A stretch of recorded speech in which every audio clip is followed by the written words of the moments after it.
What's up, everybody, and welcome to the podcast. And today we are joined once again. Listen, this is not the case at all. He's definitely not running for governor of Ohio. I know that for sure. I mean, he'll tell you in a moment that he's definitely not going to do that. Give it up for Vivek Ramaswamy. He's back on the pod. How are you, brother? Definitely not going to be the governor of Ohio, right? No. People loved you in Ohio, man. We and this guy's coming. He'll bring the comedians first, the comedians, and then the industry. He's going to save the cats and dogs, man. Alex, already?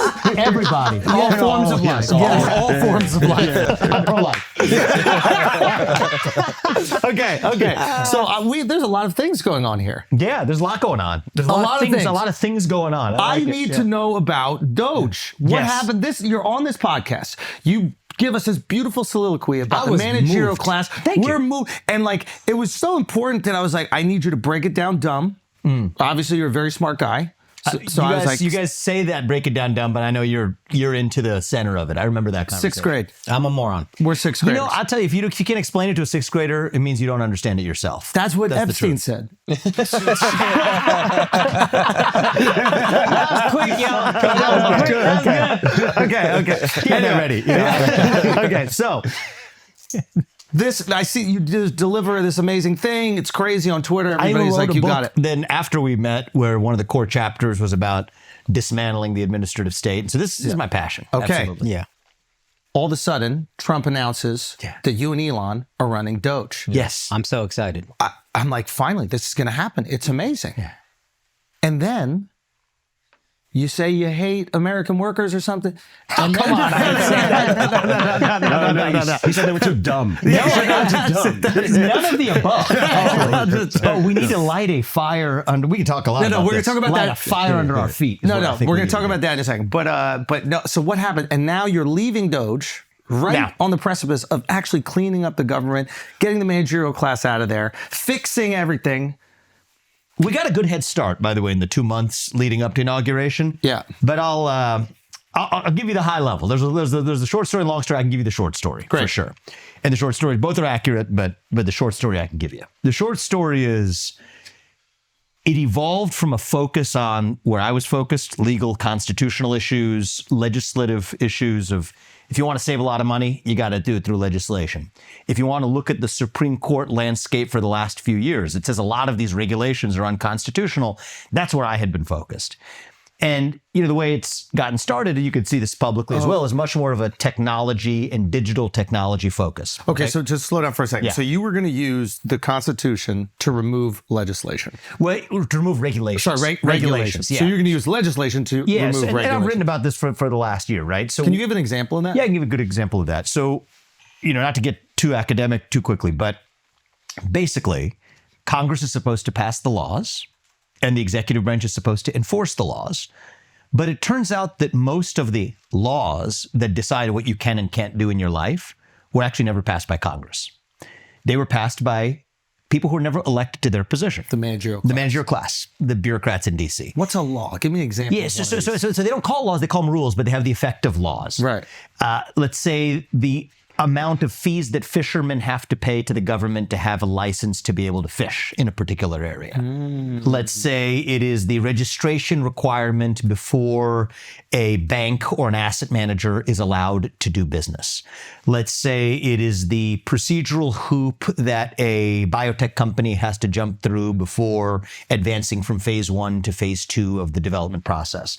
Let's say it's the permission that a coal miner or a nuclear energy plant has to get as permission from the government before they build a new nuclear energy plant, which, by the way, has not happened in 20 years in this country because the red tape associated with doing so is so impossible. Now, I imagine none of those were passed by Congress. Yes. None of those were passed by people that we, the people, elected. Right. They were written into law. They call them rules, but effectively into law by unelected bureaucrats. Right.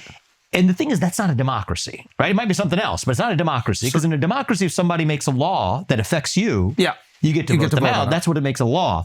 These are more like edicts. Yeah. Right? Edicts come from a king because you can't vote him out. This doesn't come from a king, but it's a new kind of edict of a bureaucracy. So just so I can understand, that was the problem. You're not against regulation as long as it's decided by democratically elected officials. That's my most foundational principle. It so happens in my Because own some of these- politics, yeah. I'm generally pretty libertarian. I tend to be against. I think most of these regulations tend not to But be sometimes productive. you need regulation. But the Yeah. most important principle is if you're going to have it, at least let the people who it affects Yeah. to say, if it's not working out for me, I want to be able to vote you out. Now- I need to be able to vote you out. That's the Very most reasonable. important principle. Just so we can understand, like a lot of this probably comes from good intentions, Oh, absolutely. right? So these aren't like evil people I necessarily. mean, there's evil. There's certainly malicious people in all kinds of domains of life. Yes. And the government is no exception to that. Right. And you can see some egregious examples of it. But by and large, I think what we're talking about the regulatory state, the overwhelming majority of federal bureaucrats who I've met are good people because most people are good people. Yeah. And they believe what they're doing is not for the detriment of the American people. for the betterment of the American But it's for the betterment of the American people. It's a kind of elite benevolence. Yes. And it's sort of skeptical of democracy because the idea that you could just leave it to ordinary people to decide this complicated stuff. Yeah, We yeah. can't leave it to ordinary people because they're going to harm themselves. They're too dumb. We They have to don't make know that. how to- Yes, Exactly, yes, exactly. yes. And that was the whole premise of the British monarchy.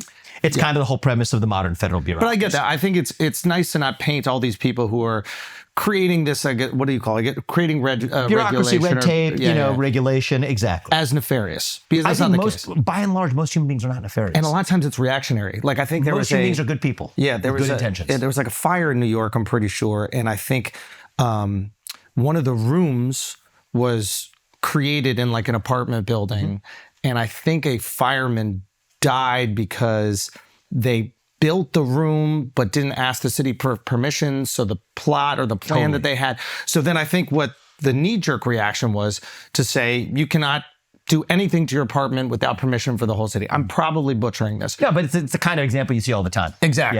Yeah. And I get that knee-jerk reaction because you Yeah. want to protect firemen. These guys are brave. And They're it's the running same into a thing fire. you They want see, to and it's actually a great example because you see that same type of incentive structure show up all the time where someone at the FDA, Yeah. they rarely will get hauled in front of some hearing if they fail to approve a drug that saves lives.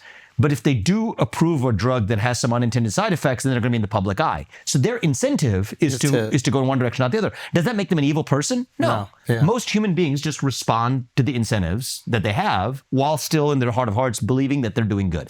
That's the way the federal So this is bureaucracy your works, idea for but it's too DOGE, big. Yeah. right? Well, and we laid it out. So there was a Wall Street Journal op-ed that we co-authored soon after it was written, focused on this constitutional approach, where the Supreme Court in the last couple of years came out and said, actually, most of those rules are actually unconstitutional because they didn't go through Congress. That's a big freaking deal. Happened a couple of years ago. Yeah. So we got that toolkit. And then if you want to really tackle government spending, which is a separate prong, the budget's set in Congress. There's no way around that, right? The budget is set by Congress. If you want to cut trillions of dollars, you got to go to the core of that budgeting process. So that was where my focus and our focus was.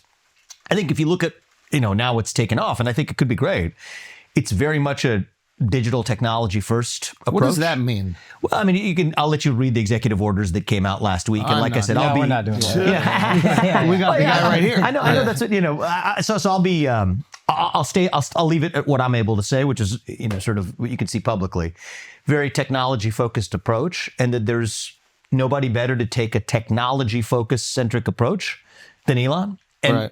by the way, we ended up having a pretty open discussion amongst all of us that if my focus is on the legal, constitutional, policy-making functions, that's where my passion has been. The right way for me to realize my own vision is through elected office. And But by not, the way, not the governor of Ohio or anything. all of those except that one position. Yeah. Announcement will be coming of some kind in the next couple of weeks. Got it. But I will say that even some of the regulations you brought up, right? The fireman example. Yeah. Most of those regs aren't just federal regulations. In fact, most of them that affect people at everyday lives are also at the level of the state. Right. And, I think short of being a president, when you think about driving executive action to improve people's lives, Yeah. I think a governor's seat is probably the single best way to actually do it. Correct me if I'm wrong. And so that's where I land. Correct me if I'm Yeah. wrong. Wouldn't you and Elon coming in as DOGE, isn't that the same as unelected bureaucrats coming question. in to make a bunch of rules? So I think you it's doing the a same super thing fair. It's a super fair question. I've That was fielded that smart. over the couple of months. The question is, it's one thing if you are undoing the actions of people who have actually affirmatively made rules versus making new rules of your own. So you're not going to make any rules. You're just Well, taking away rules. I think. Well, they're I going think to do both. if you're rolling back rules and actually cutting bureaucratic overgrowth, it's one thing to come in and say you're going to hire a million federal bureaucrats without any authorization from Congress to do it. It's another to say there are 4 million, many of whom were hired without that authorization. We need to scale that headcount back. It's another thing to say all these regulations showed up with Congress never authorizing them. It's another to say they're illicit unless they go through Congress, right? So that was the premise. It's a one-way ratchet. If there's been a federal government overgrowth and a lot of that was never authorized by the democratic process, then it's one thing to say, okay, then all of that, in order to comply with the Constitution, has to be rolled back. You can't make it without authorization. But how would you apply But you could all of reverse these that. new tech? You said Elon's trying to do like tech-driven rules. Yeah, so I'm gonna let. Wouldn't that be new rules? Well, so I shared with you. I shared with you my outlook was in what brought me to the project, and I'm super rooting for success and hopeful for success for what's going to come from a technology-driven approach. But that's we had a different philosophy and approach and emphasis. Yeah. Talk that shit. No, it's talk that shit. well, Me and my wife had truth different of the matter- philosophies about the dinner truth of the last matter night. is, I think there's philosophy. nobody better in the world to run a technology-focused approach to fixing the federal government than Elon. Can And you if give that's me- where the focus is, I'm rooting for their success. And similarly, when I'm thinking about my legal, constitutional, legislative focus in downsizing government, it's hard to argue the best way to do that isn't through actually being elected in my own right. So that's something. I'm sorry, I'm having trouble understanding what the technology-driven approach would be. Yeah. Can you? Yeah, what does that mean? I mean, all I'll say is at that point, Can you I'm give not like an running example, that. I'm not running hypothetically, that. or whatever? No, I would say Because I truly don't know what that means. At I all. hear you. I think we're probably reaching the outer bounds of what I'm able to talk about. But stay tuned, and I'm rooting for success. Right? It's not my. I mean, I gave you what my outlook is because I could speak for my outlook. Yeah. So before But look, I you think that guys started, I think there's an opportunity. Is there an opportunity to make things more efficient using digital technology? I believe there is. Yeah. But that's a different. But before you guys direction. started it, did you have this conversation about what your outlooks were for this program? We co-wrote a Wall Street Journal op-ed that's Yeah. out there that laid out a vision that's pretty consistent. And then with did something what I've laid out. change? Well, I think it's a first of all. Did you see him it's saluting in the office? It's and people. I can't believe people lost their minds over that. It was, No, it looks nothing like a. One of the salutes. People One are of the so, symbols hey, gesture, people are guys. so crazy, aren't they? People are so dumb for seeing that and thinking it was I would something never- else. What I fucking will say is- retards we got, right? Your words, man. Your words. I think that there was a evolution in any new project, right? Yeah. This is something like this has never been done. I'll give you one example. Right? Yeah. Initially, this was supposed to reside outside of government. Yeah. Now it, late in the lead up to starting, ended up in the government. And by the way, here's another thing That's that to happens. Alex's point. When it's in the government, This is Animal Farm, bro. when it's in the government, also I can't run for office at the same time. There's a rule, it's called the Hatch Act, that stops you from independently engaging in your own political activity or running for office while you're in the government. If you're outside the government, it's a different constraint. So there were a lot of things that obviously was supposed to be on the outside for a lot of reasons, ended up moving inside, ended up having a technology first approach. And so when something like this has never been done and you set it up, obviously there's going to be some evolution. Right. And it made a lot of sense given the way things, evolved for me to say, you know what, this is the right way for me to achieve my vision and goals for the country and to wish success in taking a technology-driven approach within the federal government. And that's where we landed. I think that seems like you guys had a, what is it called? Amicable breakup? Is that? We're super friendly on a personal level. Yeah. It's just sometimes a different It was a outlook mutual in the- decision, isn't Yeah, it? very much so. Exactly. Yeah, that's what I say when I get dumped. Yeah. Well, what do you say to that? I think when- both parties say that. No, but what do you say to that when you see that, I'm sure you saw like tweets or articles or something like that where it's like, oh, the administration is pushing Vivek out. Yeah. And what is the reaction to that? Do you call up Donnie and you're like, yo, what's good? I mean, the kind Some of thing, African guy's telling me what to do. I ran for president, know if and he's picking up anymore. you get. I mean, the amount of 'Cause you wrote hard for Trump, online man. shit that you will read about Yeah. yourself if you put yourself in the public eye. At some yeah. point, you just I get it. You Yeah, sort yeah. of get used to it and deal with it. It's a price and cost of doing business if you want to change the country. Right. But look, I think it is. Do I feel like where I'm headed right now is the right direction for me? 100%. Is there any division in the administration between you, let's say, and Trump? Trump and I are great terms. Yeah. We have, on a personal level, super close. He's got TikTok Jack here from I Trump, went. so we I saw you got the spy. Yeah. He They actually sent worked- the spy, huh? He actually worked for me first. Really? Oh yeah, absolutely. Yeah. We So partnered did- with a lot of these people, and a lot of the people who worked on my campaign Worked actually on ended his. up Ben joining Trump's Yoho. campaign. A lot of people joined, and myself too. I endorsed Trump and worked my tail off over the last year to make sure he got elected, He's because I usually think it was incredibly necessary. loyal to the people who support him, and I understand that, because if you support him in any way, you're going to be But we raked for supported the him all coals. out. And you went all out. Yep. So I cannot fathom, like when I saw No, we're you, good. We're good. Yeah, We're good. But you and Elon, there might be some. No, I don't. No, not on a personal could level. send him back But home. there's a different. Good. He's a fucking migrant. You know what I mean? I'm probably paying for him to stay in some hotel in New York right now. You're paying for a lot of people to stay in hotels. In I New York. am. Yeah, that's changing very soon. So what's going on? What digital efficiency is going to fix that? So my view is everybody has. Look, let's talk about merit in the country, right? Yeah. Everybody's got their own gifts. It seems like use you got those more gifts. merit to be in Doge than some fucking guy with 4 other companies. Yeah, busy. You know, You I should have think pointed at a him to the certain door. point- You should be like, Finish it. Not that because you got the mustache. I do. Oh, we got one in here. Just give him your heart. That's it. We're not going to give anybody a hard that to the anymore. next level. I know. You That's can't good, do it that's with the good. stash. That's good. Yeah, especially you got good length on there, but then If it comes in here it at comes all, in a little bit. Yeah, You know, and you can't be like, I'm Michael that's Jordan. out of the window. It doesn't work. It doesn't work. All right, guys, we also got dates. First of all, Sacramento, thank you guys so much. 9 sold-out shows. I literally just didn't have time to add more, so I thank you, man. It was such a fun weekend. This weekend, I'm going to be in West Des Moines, Iowa on Friday and Saturday, the January 31st and February 1st, and taking a couple weeks off, and then February 21st and 22nd, I'm in Brea, California. One of those shows is already sold out, so buy your tickets. Then February 27th and 28th and March 1st, I'm going to be in Zanies in Nashville. March 21st and 22nd, Omaha, Nebraska. March 28th and 29th, Columbus, Ohio. And these dates have changed, guys. I was going to be in Toledo, Ohio in April, but we're going to move that show. I got to make up for everybody who I had to cancel on last minute in Tampa. So Tampa, if you missed your shot last time because I didn't make it, well, you didn't miss your shot. I fucked up. I apologize. Flu got me. April 10th through 13th, I will be in Tampa. Guys, get your tickets at akashsing.com. Now let's get back to the show. What's up, guys? Mark Gagnon's arena tour continues, all right? February 27th, Baltimore. I will be in Magoobies. That's right, Magoobies Joke House. Magoobies is great. It's like a house, but it's really like it's a small arena of No, a couple it's hundred stadium people. seating. Yeah, it's amazing. I'll see you guys there. Baltimore, Perfect February place to suck 27th. his dick. Please don't do that.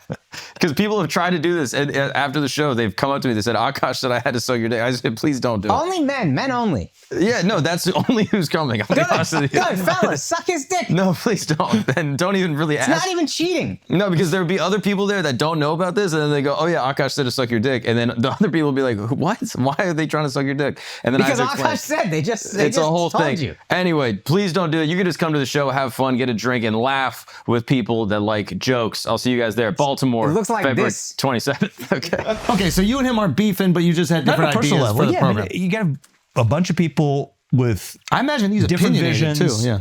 of how to achieve similar goals. Yeah. You find different ways to achieve those goals. Did you have a And so- combo where you're like, "Yo, I think we should actually go this direction"?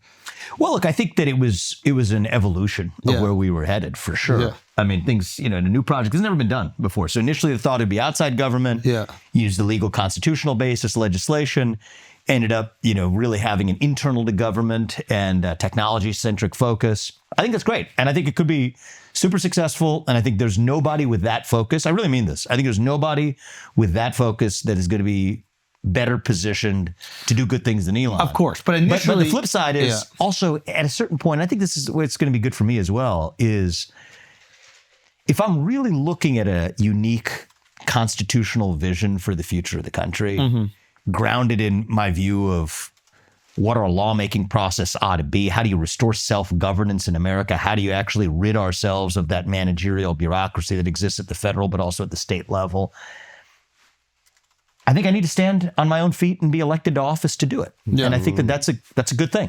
That That's a is good thing. interesting. But let me ask you, if you got to run Doge your way or be governor of a state in the Midwest, what would you do? Well, I will tell you, it's been my plan for even before Doge came into existence and after I left the campaign to pursue the path of likely running for governor of Ohio. Right. So this is something that I, began to really wait, from you're a going to family run for perspective- governor? Wait, is that going to happen for real? imminently, we'll have an announcement to make. What are right? we waiting on? Yeah, just announce it right here. There's Let a people bunch of, know. then you got to jump through some hoops Hey, and you all know this what this stuff. sounds like to me? Yeah. Inefficient. It sounds very You know, inefficient. everything about government paperwork is inefficient to me. But I will say that was something that I was committed to even before the election was decided. And so when it became clear that you're not able to do certain things while being part of the federal government, I made my choice about staying Who's the true sitting to what governor? path I'm on. Who's the guy you're It's going a to guy by knock the name- out? He's actually term limited. So it's a guy by the name of Mike DeWine. Yeah. So who are you going to go up against? Who's the other? Whoever chooses to run. And it's just body bags all day. Zip, zip. Are you excited I about feel- that? Look, let me say this. Yeah, say that I'll shit. never Talk take that shit. Talk I'm a that competitor fucking shit. as That's well, what I'm right? talking about. Yeah, you guys are competitors. We were talking about this I can't before. believe you let this South African kick you out of DOGE, bro. So when you're talking about competing in an You about to election, get shadow Yeah, banned. don't cancel my blameless. Twitter account. You're actually not that bad. Elon. I like to you send the rockets out. You're a good guy. You're a good guy. I like him He's better. going to though. do great things. He's going to do great things. But Yeah. I'm a competitor. But what I will say is I don't want to just win an election by some narrow margin and be another caretaker. There's 50 caretakers across the country that come and go. If there's an opportunity to actually transform Ohio, but also to show what is possible to the rest of the country by standing for excellence, you need a mandate to do that. So you can't win by a little bit. You got to win by a lot. Yeah. And so I'm in this to be not just in by some sort of marginal victory and be another, nanny for a state government for a while, but to really go in and change the place for the better. And if you think about it, Silicon Valley, right, has been at the bleeding edge of the American economy for the last 20 years, just by market capitalization, by innovation. I think the Ohio River Valley can be the You want bleeding to edge of bring innovation Silicon for the next Valley 20 to years. Ohio. Even one step more than that, to go to the next level where Silicon Valley isn't in terms of production. Because I do think that's going to be the next wave of actual true innovation in America is actually producing semiconductors. But How do you do that? You think you Producing just AI like data get a centers. lot more H-1B visas in Roll Ohio? back- Yeah. Starts with rolling back the How do you do regulatory with these state. retard Americans, bro? Well, we just got retarded Americans here in this country. There's no way we can figure out engineering. yourself, There's four man. of us right here. Yeah, we got four retards right here trying to figure out what the managerial class is. So you know we're what too dumb. You know what the sad part is? Yes. We're actually, some people say that. What do you some mean? people say that. Some Yeah, I people know. say He's that sitting on the there's an IQ couch right now. differential. What's that? He's sitting right here, the guy who says it. No, actually, so to the contrary. Okay, yeah. Because I said this in my now infamous He got tweet. hacked. He got hacked. I would know. he got hacked. That was all me. The next In fact, the problem with me, with my tweets is nobody else reads them before I put them out. That is all me. fire them off. And if I Ohio learn State's one in the thing, championship game, you're like, all right, when you whatever. have a busy year and you're on vacation with your family, Yeah. maybe put down the Twitter account for a little while. where were you on It's like, vacation? we're in TikTok Brazil. Jack, take You my were in phone. Brazil. We're in Brazil, and I was just like, you You know saw what? them working, you were like, nah, these motherfuckers. Well, so the thing is, the thing that pissed me off Yeah. is actually a lot of people started saying the thing that you were saying, What which did is they that actually there's some IQ differential in other countries versus the U.S. I don't think so. Actually, We got to be the smartest. I think that if anything, we are because we have a good selection bias of who comes here Yeah, for the native best and the IQ. brightest typically, yeah. But there's a big problem. What? So if we have at least no less smart and probably smarter on average than most countries, if not all countries, because of the selection bias of who comes here. Yet in 8th grade, actually, let me ask you You're this. still saying it's the immigrants that come Well, here let to me make ask. us smart. No, I mean, then they're here but for immigrants generations. can be- saying that. They're here for generations. Just say, if you want it to be fun, Oh, you wanted the hard just part. say white Christians are the smartest and everything will be okay. Okay? Just think say it. America's Just say the Christ best. is king and we're the smartest. That's But it. here's the problem, man. 8th grade. I'll ask you a question. Yeah. What percentage of 8th graders are, for their age, proficient in math compared to international standards? Anybody have a guess? 4%. 4%. Oh, you're pretty pessimistic. You're not bad, though. It's 25%. Yeah. So 75% of our 8th graders, compared to just other developed countries. 25% of that class is Asian. 25. Wait, they didn't do the demographic breakdown. All right, so 25%. But I think that's a problem. So I think it is offensive for those other countries. for us to just say it's a problem for us No. that 25% are actually They math got proficient. 100% that could do math and they're still poor? The other countries, Like, how are you still in the third world and all of you know math? Apparently, math is unimportant. This is in the developed world, but You should be focusing on shooting the schools up or something that can make your country, the leader of the first world. This is what I'm getting from the data. I'm getting that math is not important at all to have the most powerful country in the world. I think that the question is whether we're going to have the most powerful country in the world, and that's what I'm worried about. So you can flex all you want, man. Don't make me go kangaroo on you right And now. I think that we are the greatest country known to the history of mankind. I do, of course. but we have to have the humility to understand where we got to be better. And I don't think complacency is an option. And I don't think, I mean, look at the news of the day or the news of this week, right? You got new AI technology coming out of China that somehow takes everybody by surprise here, because with a lot less in computing power, they were smart in the way that they were able to use less computing power to still achieve a similar result. That's DeepSeek. We can have that discussion later. We're going to get our asses handed to us by China unless we get our act together and light a fire under the feet of our culture. I think that's a hard truth. No, I agree with that. I think, And we, you know, might the need to, funny I thing think is- we might need to fuck them up right now. Well, I mean, this is really the only chance we got. We need to fuck them up right now. What do we do? Forget fucking anybody else We up. did it to their neighbors. You know? Let's actually just wake ourselves up, you know? What'd you say? We did it to their neighbors. Nah, this guy's crazy. We can't. He's saying nuke China. No, that's Yeah. not what I'm saying. That's what I'm you were implying saying. it. How about just being better on our own terms? Right? It's a crazy idea. That's a crazy idea. I think that's I think the Why don't gap we is just- too big. We got it. So at least you're talking about it, but I do I'm think I'm that very we afraid can't of it. hide and have our heads in the sand. What do they do and just better than flex. us? What do they do lost better? He just that told you. war, right? He I do literally think just that fucking really said did it. it just Well, to do this is that. the whole discussion. This is the whole I don't discussion. know what I was doing, man. I'll be honest. Was he saying that the AI computing? So I think about less computing 6%. or something? So maybe we don't want the best engineers, right? Hold on. What did they do? Can What we did they just- do? Yeah, so there was this thing called DeepSeek that just Yeah. came out. You hear about it? No. Okay, no worries. It's I've big seen news one in the tweet. last couple of days. DeepSeek? Yeah, it Is that was the a s- Bonnie Blue video? He's good. He's good. How do you know? I know. He's going to be a comedy engineer. I like it. Somebody needs to take his vote away. There's many kinds of engineers. Engineers of comedy. I like How do you know that. that video? Where's your wedding ring? Cross-examination. Go. Sorry. So anyway, there's this thing that really surprised everybody, which with a lot less computing power, because we've had these export bans on chips going to China, the thought was they don't have access to the same type of computing power that other companies And that's the do issue here. with AI right now is the computing power, right? Or That's so it what was thought. And they've solved that issue. Well, it's complicated. So under conditions of scarcity, where they had these export controls, they still came out of nowhere and said, you know what, with a lot fewer chips and a lot less powerful chips, they nonetheless created a generation of AI that at least looks as competitive as the bleeding edge of what we're producing in the United States.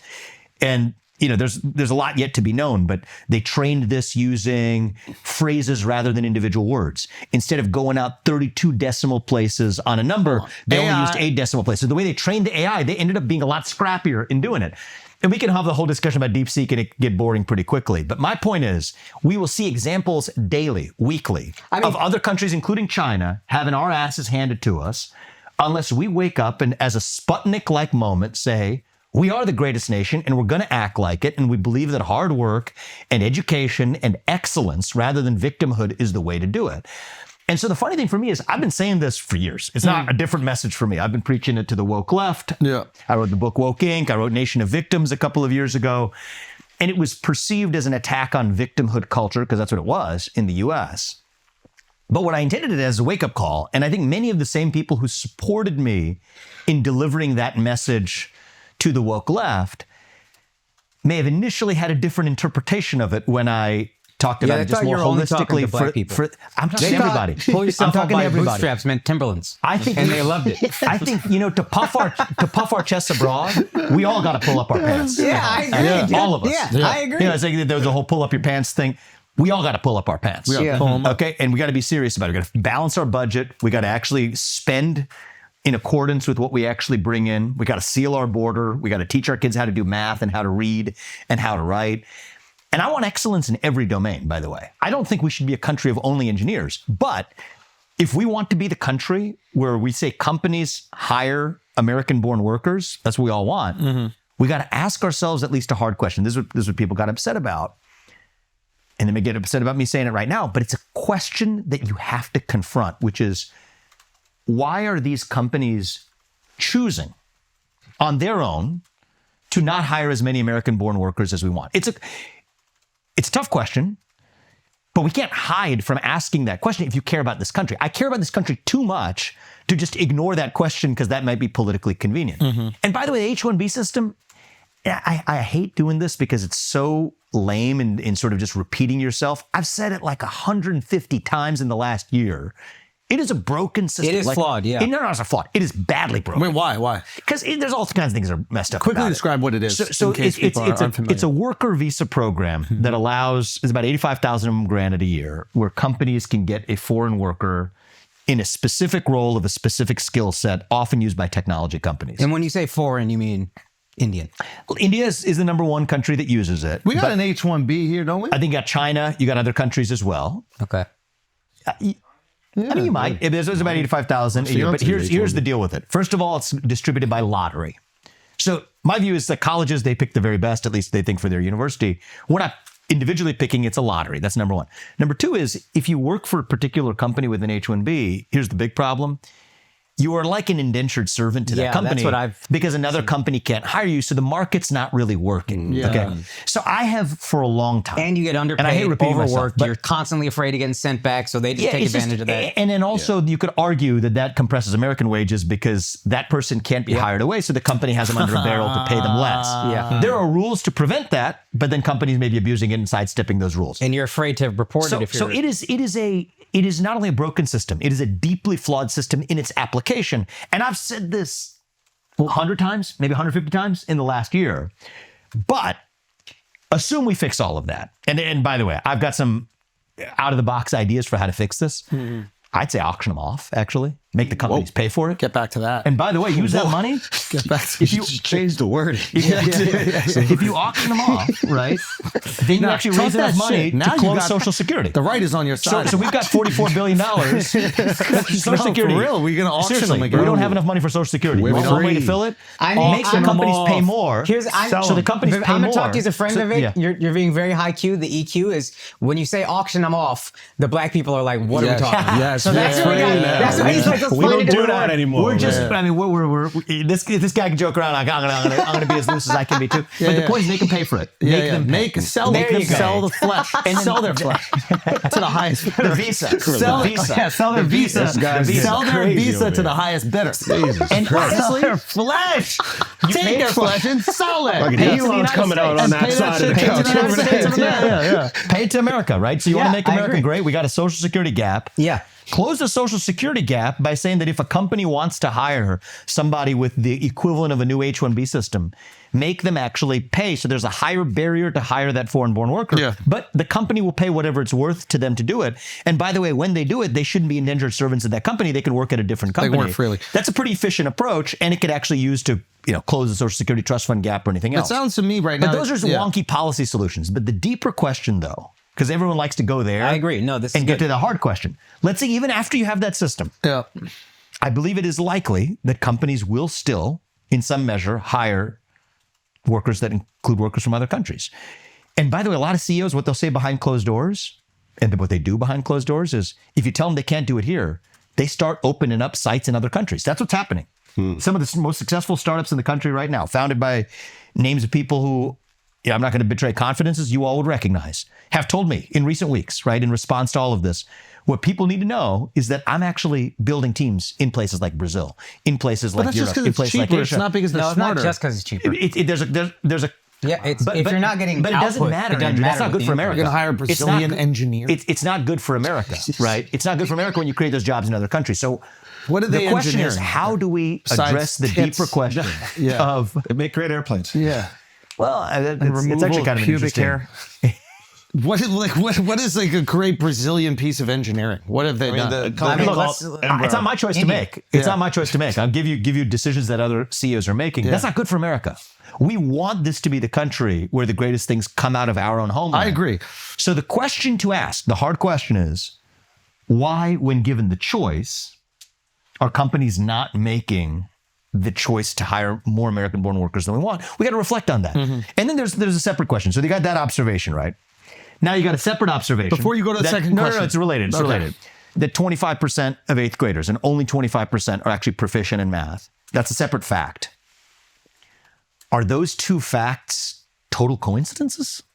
Like, is that just a random coincidence that we now live in a period where American companies are choosing, I don't love this, but are choosing not to hire as many American-born workers at the exact same time that our educational system is producing lackluster results in math, science, and engineering? Are those just random coincidences, or might those have something to do with each other? I mean, we could explore if they do. I'm not completely convinced. I'm not saying I'm convinced either, but I'm saying that this has to be the conversation we're able to have, rather than getting upset that the question was asked. And I care too much about this country to do it. And I think that messengers matter. And one of the things I learned from this is, people see the message through the messenger a little bit. And for where I sit, to be super clear about it, this is the only country I will ever pledge allegiance to. I have nowhere else to go. This is the country I will die fighting for if I have to. And so, you know what? When you care about somebody, you tell them the truth. Yeah. And if you care about yourself, you tell them what they want to hear. Yeah. And I was consistent with that with the left. Yeah. It was hard for me to preach a message to the left when we took a lot of arrows before criticizing woke culture. Now that's a cool thing to do. Yeah. That was not a cool thing to do when I started doing it, because I don't think that victimhood culture is good for black people. I don't think it's good for white people. I don't think it's good for any American people. I don't think victimhood culture lifts us up. We're victors, not victims. That's who we are. Yeah, sure. But I apply that principle across the board in America, that all of us, not pointing the finger at anybody else, includes looking in the mirror myself as a guy who's raising kids in this country, that I worry about, and I see how hard that is. I want all of us to create a country where those kids still grow up in a country where excellence is the priority. In math and engineering, sure, sports, arts, music, everything. But we are a country where we pursue excellence. We don't penalize somebody for being a striver, right? That has a negative connotation to it today. Our country was built on hard workers and strivers in whatever domain. We also shouldn't be intimidated. We shouldn't be intimidated. Like, we should have confidence. We're Americans. Like, you're coming here and I'm going to beat you. You're darn right. I'm going to beat you. Like, I I want you to come over. I want to give you all the visas and I'm going to still outperform. And I think once we start going... we are the best. Yeah. And American exceptionalism was based on this idea of manifest destiny. It was the manifest destiny of a nation. Real quick. And the reason we could do that is because other countries have national identities that are different than ours. Yeah. Right? Italy or Japan, or you could go straight, great countries, love both countries, but their national identity is based on a lineage, right? Whether you speak the language, whether your blood stock, your stock of blood goes back 5 generations. Culture, that's how thousands Italian of you years are. old, yes. Yeah, whereas America, I believe, it's ideology, is a nation founded on a set of principles. Yes. Right? Yes, there's a beautiful geographic space and a homeland we love and hold dear, but that homeland has changed. That's how it makes you American. Yeah. Right? It used to be 13 colonies. Yeah. Then you got the Louisiana Purchase. 1000%. Then you have out west. Then you had Alaska, Hawaii. Maybe there will be more to it to be coming soon. Gangs. But it doesn't matter. The land is not the core element of America. The blood and soil is important, but it's not the essence. The essence is, what are the ideals that bind us together across those otherwise geographically diverse and expansive differences? And to me, it's those ideals that we pursue excellence. We believe in merit, that the best person gets the job, that you can achieve the maximum of your own potential without anybody standing in your way, and speak your mind at every step of the way. That's what makes America great. That's why we win. Yeah. So we have to revive that. But right now, I feel like, especially the last 4 years, we've gone through a little bit of a lethargic period. And I think most people who may have had issues with, the way I, framed it, a few weeks ago, would agree with me that we wouldn't have to make America great again if America was already perfect. We should have the humility and the love of our country to not only admit that, but to embrace the challenge on the other side of it, to say that we're still going to strive to be better than we've ever been. That's who we are. And that's the spirit I want to bring back in the country. And if I'm being honest, I think we've lost some of that. But it doesn't have to stay that way. You do know the whole thing is just, it's good white Christian Americans don't like a brown guy holding the mirror up to their face. That's what this is all about. Don't you dare talk about my that's what it is. Don't you dare talk about. So it's funny. It's funny you say that. That's what it is. I reject, and in my arguments, friendly but healthy, heated arguments with the left over the last 4 years, have been steadfast on this, and I don't intend to change my position now. My position in talking to the left, including black audiences or places where, there was this idea that if you're not black, you can't say certain things. I never believed that. I think that your ideas stand on your own merits, regardless of your own skin color, and you got to express them. That's what America's founded on. So if that was and I got a lot of applause from many corridors of the conservative movement for maintaining a hard line on that. But that's always been my belief. And I'm not about to change that belief now either. So I believe in being consistent across the board. Here's my That's where I'm fear at. for you, as someone who roots for you. You said it yourself, the messenger matters. You're going to run in a state, conservative, I guess is a good way of putting it. I'm And conservative, two, having grown up in a conservative state, knowing a lot of conservatives, love them, but there's a good percentage of them, I would say 20% comfortably, that are simply not going to vote for you because of your race and or religion. Yeah, remember, Ann Coulter said I wouldn't And Coulter ever said this exact vote thing. for Now, an I'm not Indian. saying you can't run or whatever. My question is, she literally said this. She literally said, I would not vote for him because he's Indian. No. Yeah.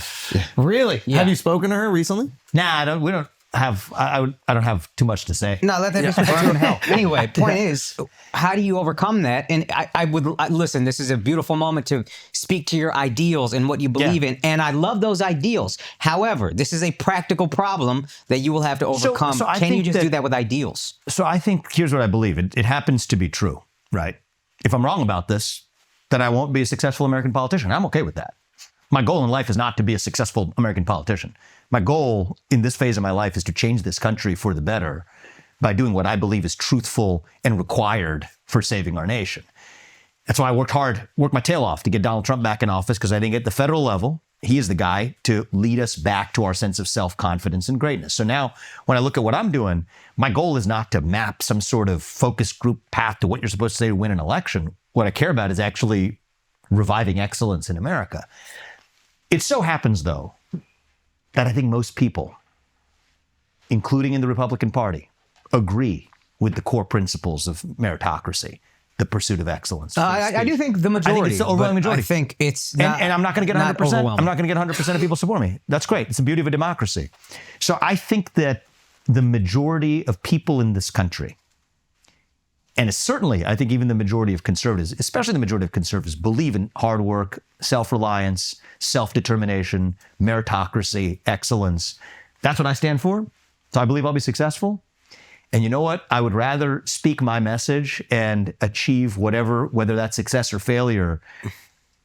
I don't care about that as much as speaking the truth of what I actually believe. And I think that happens to be the best electoral strategy. But are you shocked? Were you shocked at the, I guess, racial blowback that you received when you tweeted that? Or was that surprising to you? Because I did notice this sense, and I do think I'm a moderate person, but I noticed this sense amongst my brown Republican friends who were like, shocked that this existed. Yeah, I mean, I think there's a and couple that was things. funny to me. Where was the racial pushback? What There's was a it? couple things The going on. H-1B visa thing. No, but what were they saying? What I was mean, all kinds of shit on the funny internet, memes man. at all or no? Yeah, I mean, I wouldn't think they were super funny.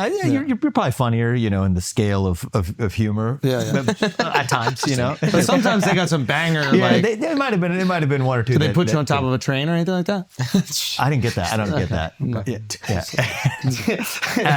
The surprise. So I think there's a couple things going on there. Yeah. He wants to The say online more, world so is not bad. the real world.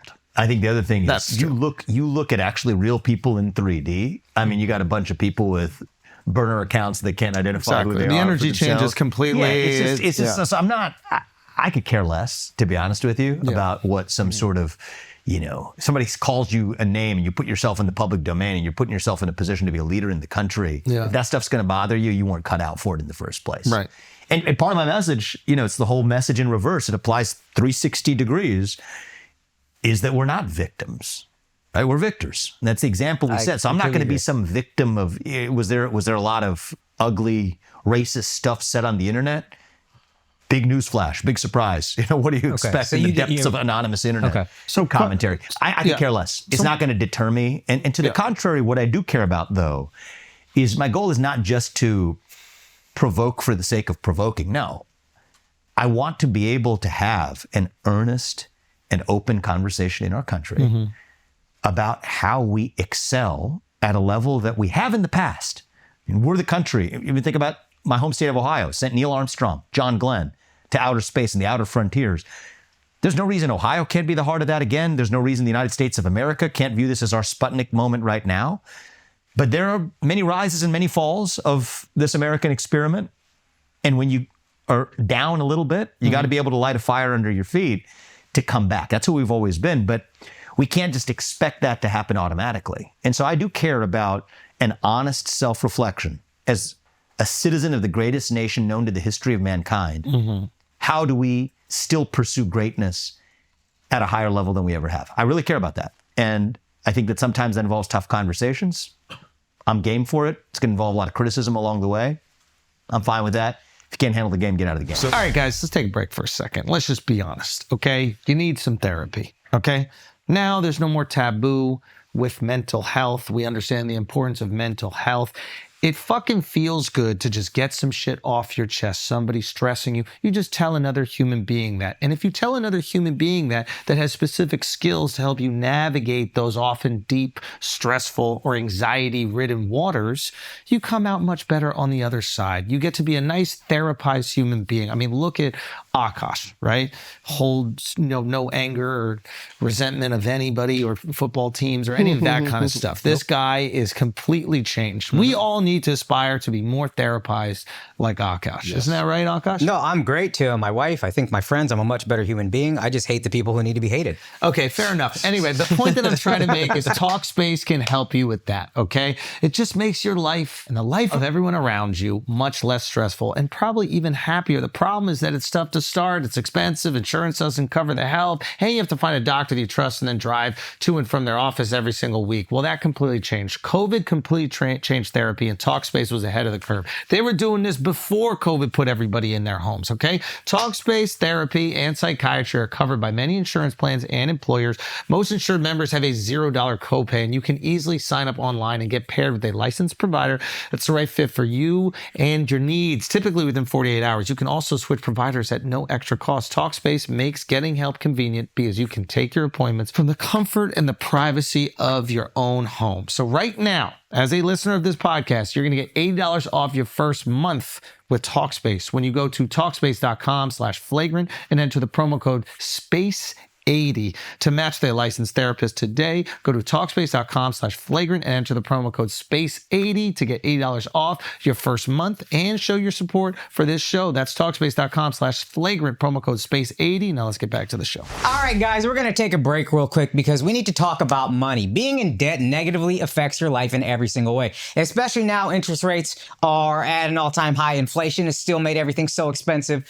Cost of living is only getting higher. And if you got debt, that problem just gets out of hand even more, and there are no solutions. Well, at least there were no solutions until now. PDS Debt has customized options for anyone struggling with debt, collections, medical bills, etc. If you're making payments every month on your debt and your balances are not going down, this program is for you.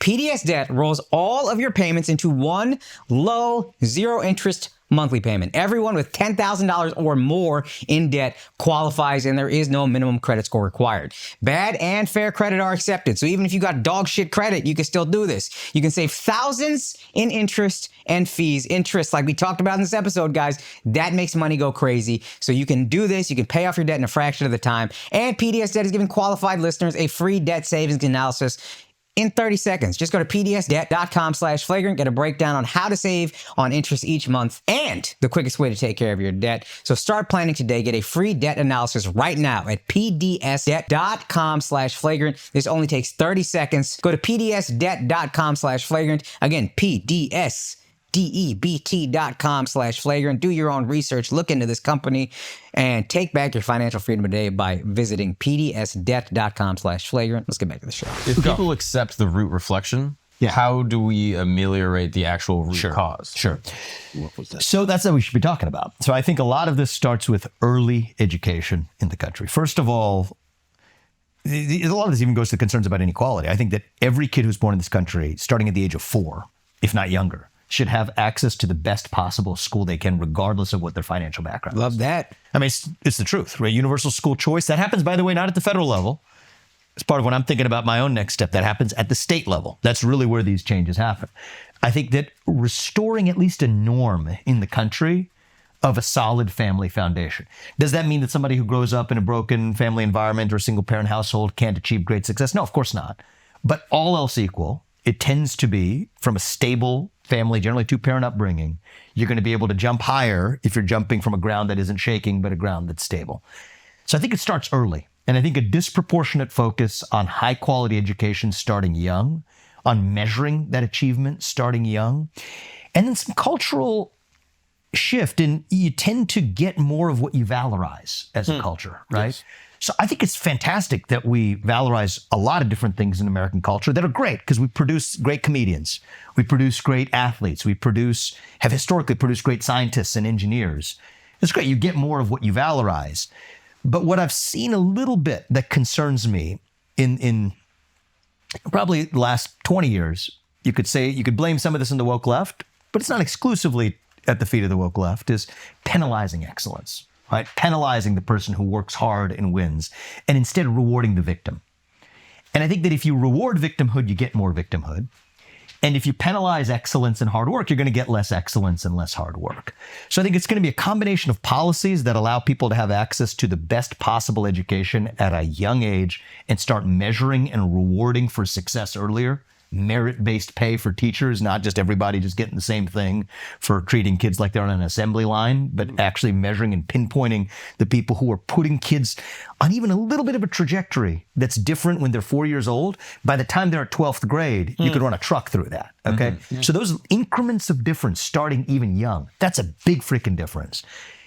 And then to create a culture that we don't need to create it, we just need to revive it, because it is our culture. To celebrate whoever's the best, to reward them, to celebrate that in every domain, right? Not just academics to athletics, physical excellence. I actually, to some other controversy 2 years ago, favored bringing back what's called the presidential fitness test. They used to have middle school kids go through that.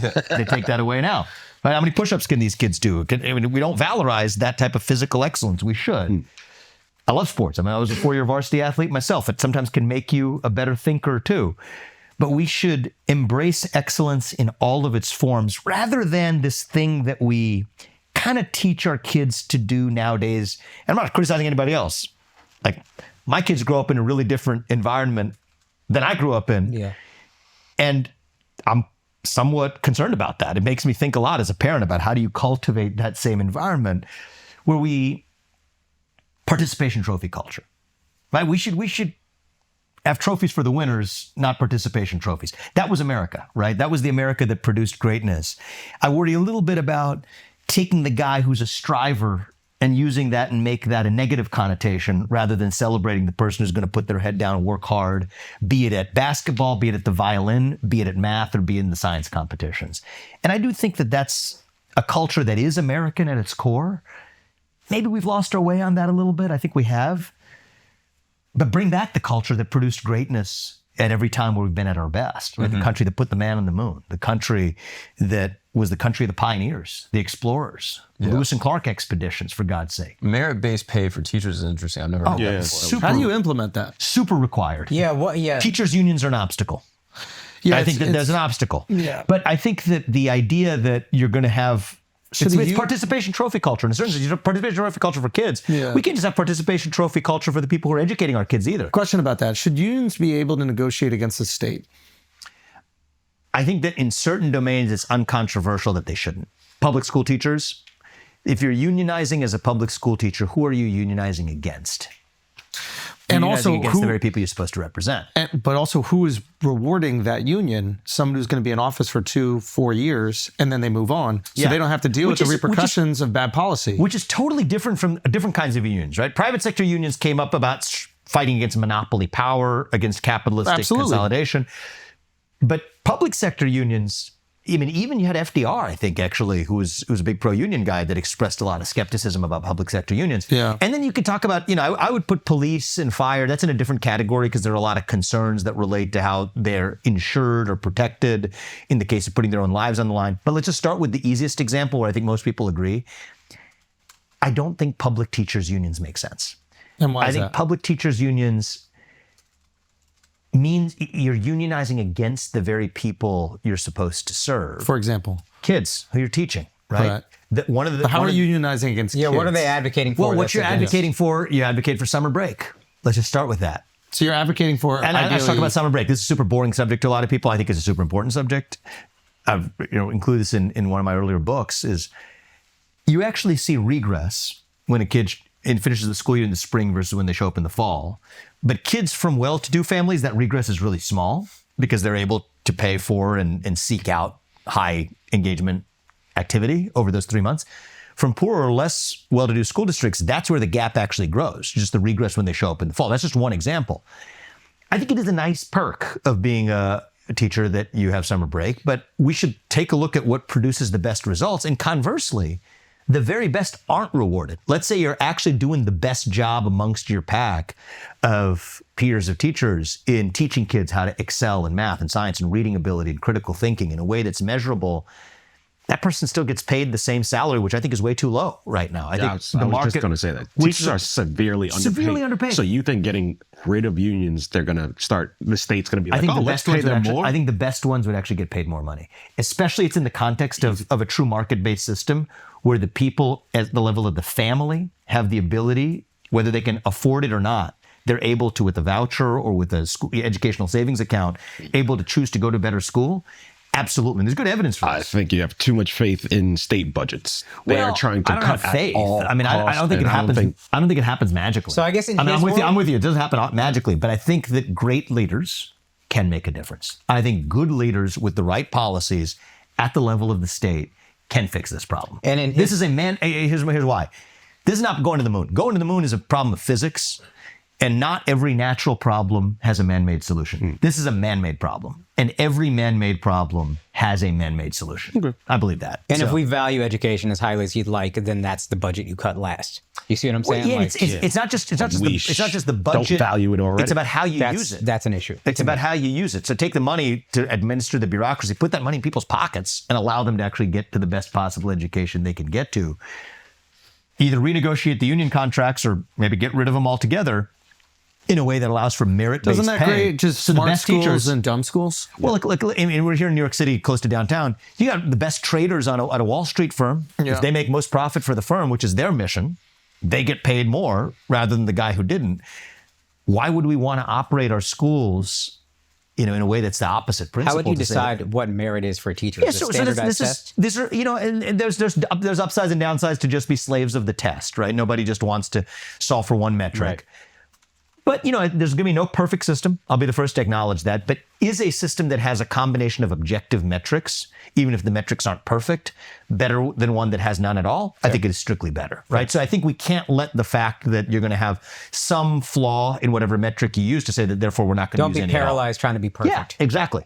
Let the perfect not be the enemy of the good, right? And I do think that we're not at the good right now when it comes to doing justice by our kids in preparing them to be competitive. And I think that's part of where the victimhood culture comes from. But even in a state, if you train your kids to be actually prepared to compete, then they don't think of themselves as victims. But I think we also have to consider that sometimes teachers are at the mercy of the families that these kids are born into. Absolutely. And we can't punish teachers because, they have a class of 30 kids who are all from single parent households. I agree with you. It's like it's not their fault. They have them 8 hours a day. The other And that was the other point I made. So those would be the two biggest changes for the country, is restoring a rock solid family foundation as the norm. How do you do that through policy? Yeah, some of it is at least eliminate the disincentives to do it, right? I think those are accidents. I don't think that somebody nefariously did this to the point we were talking about earlier. Yeah. But there are weird distortions where actually people can make more money by not having a man in the house than to have a man in the house. I think those are accidents of arithmetic and the way that the Great Society under Lyndon Johnson worked out.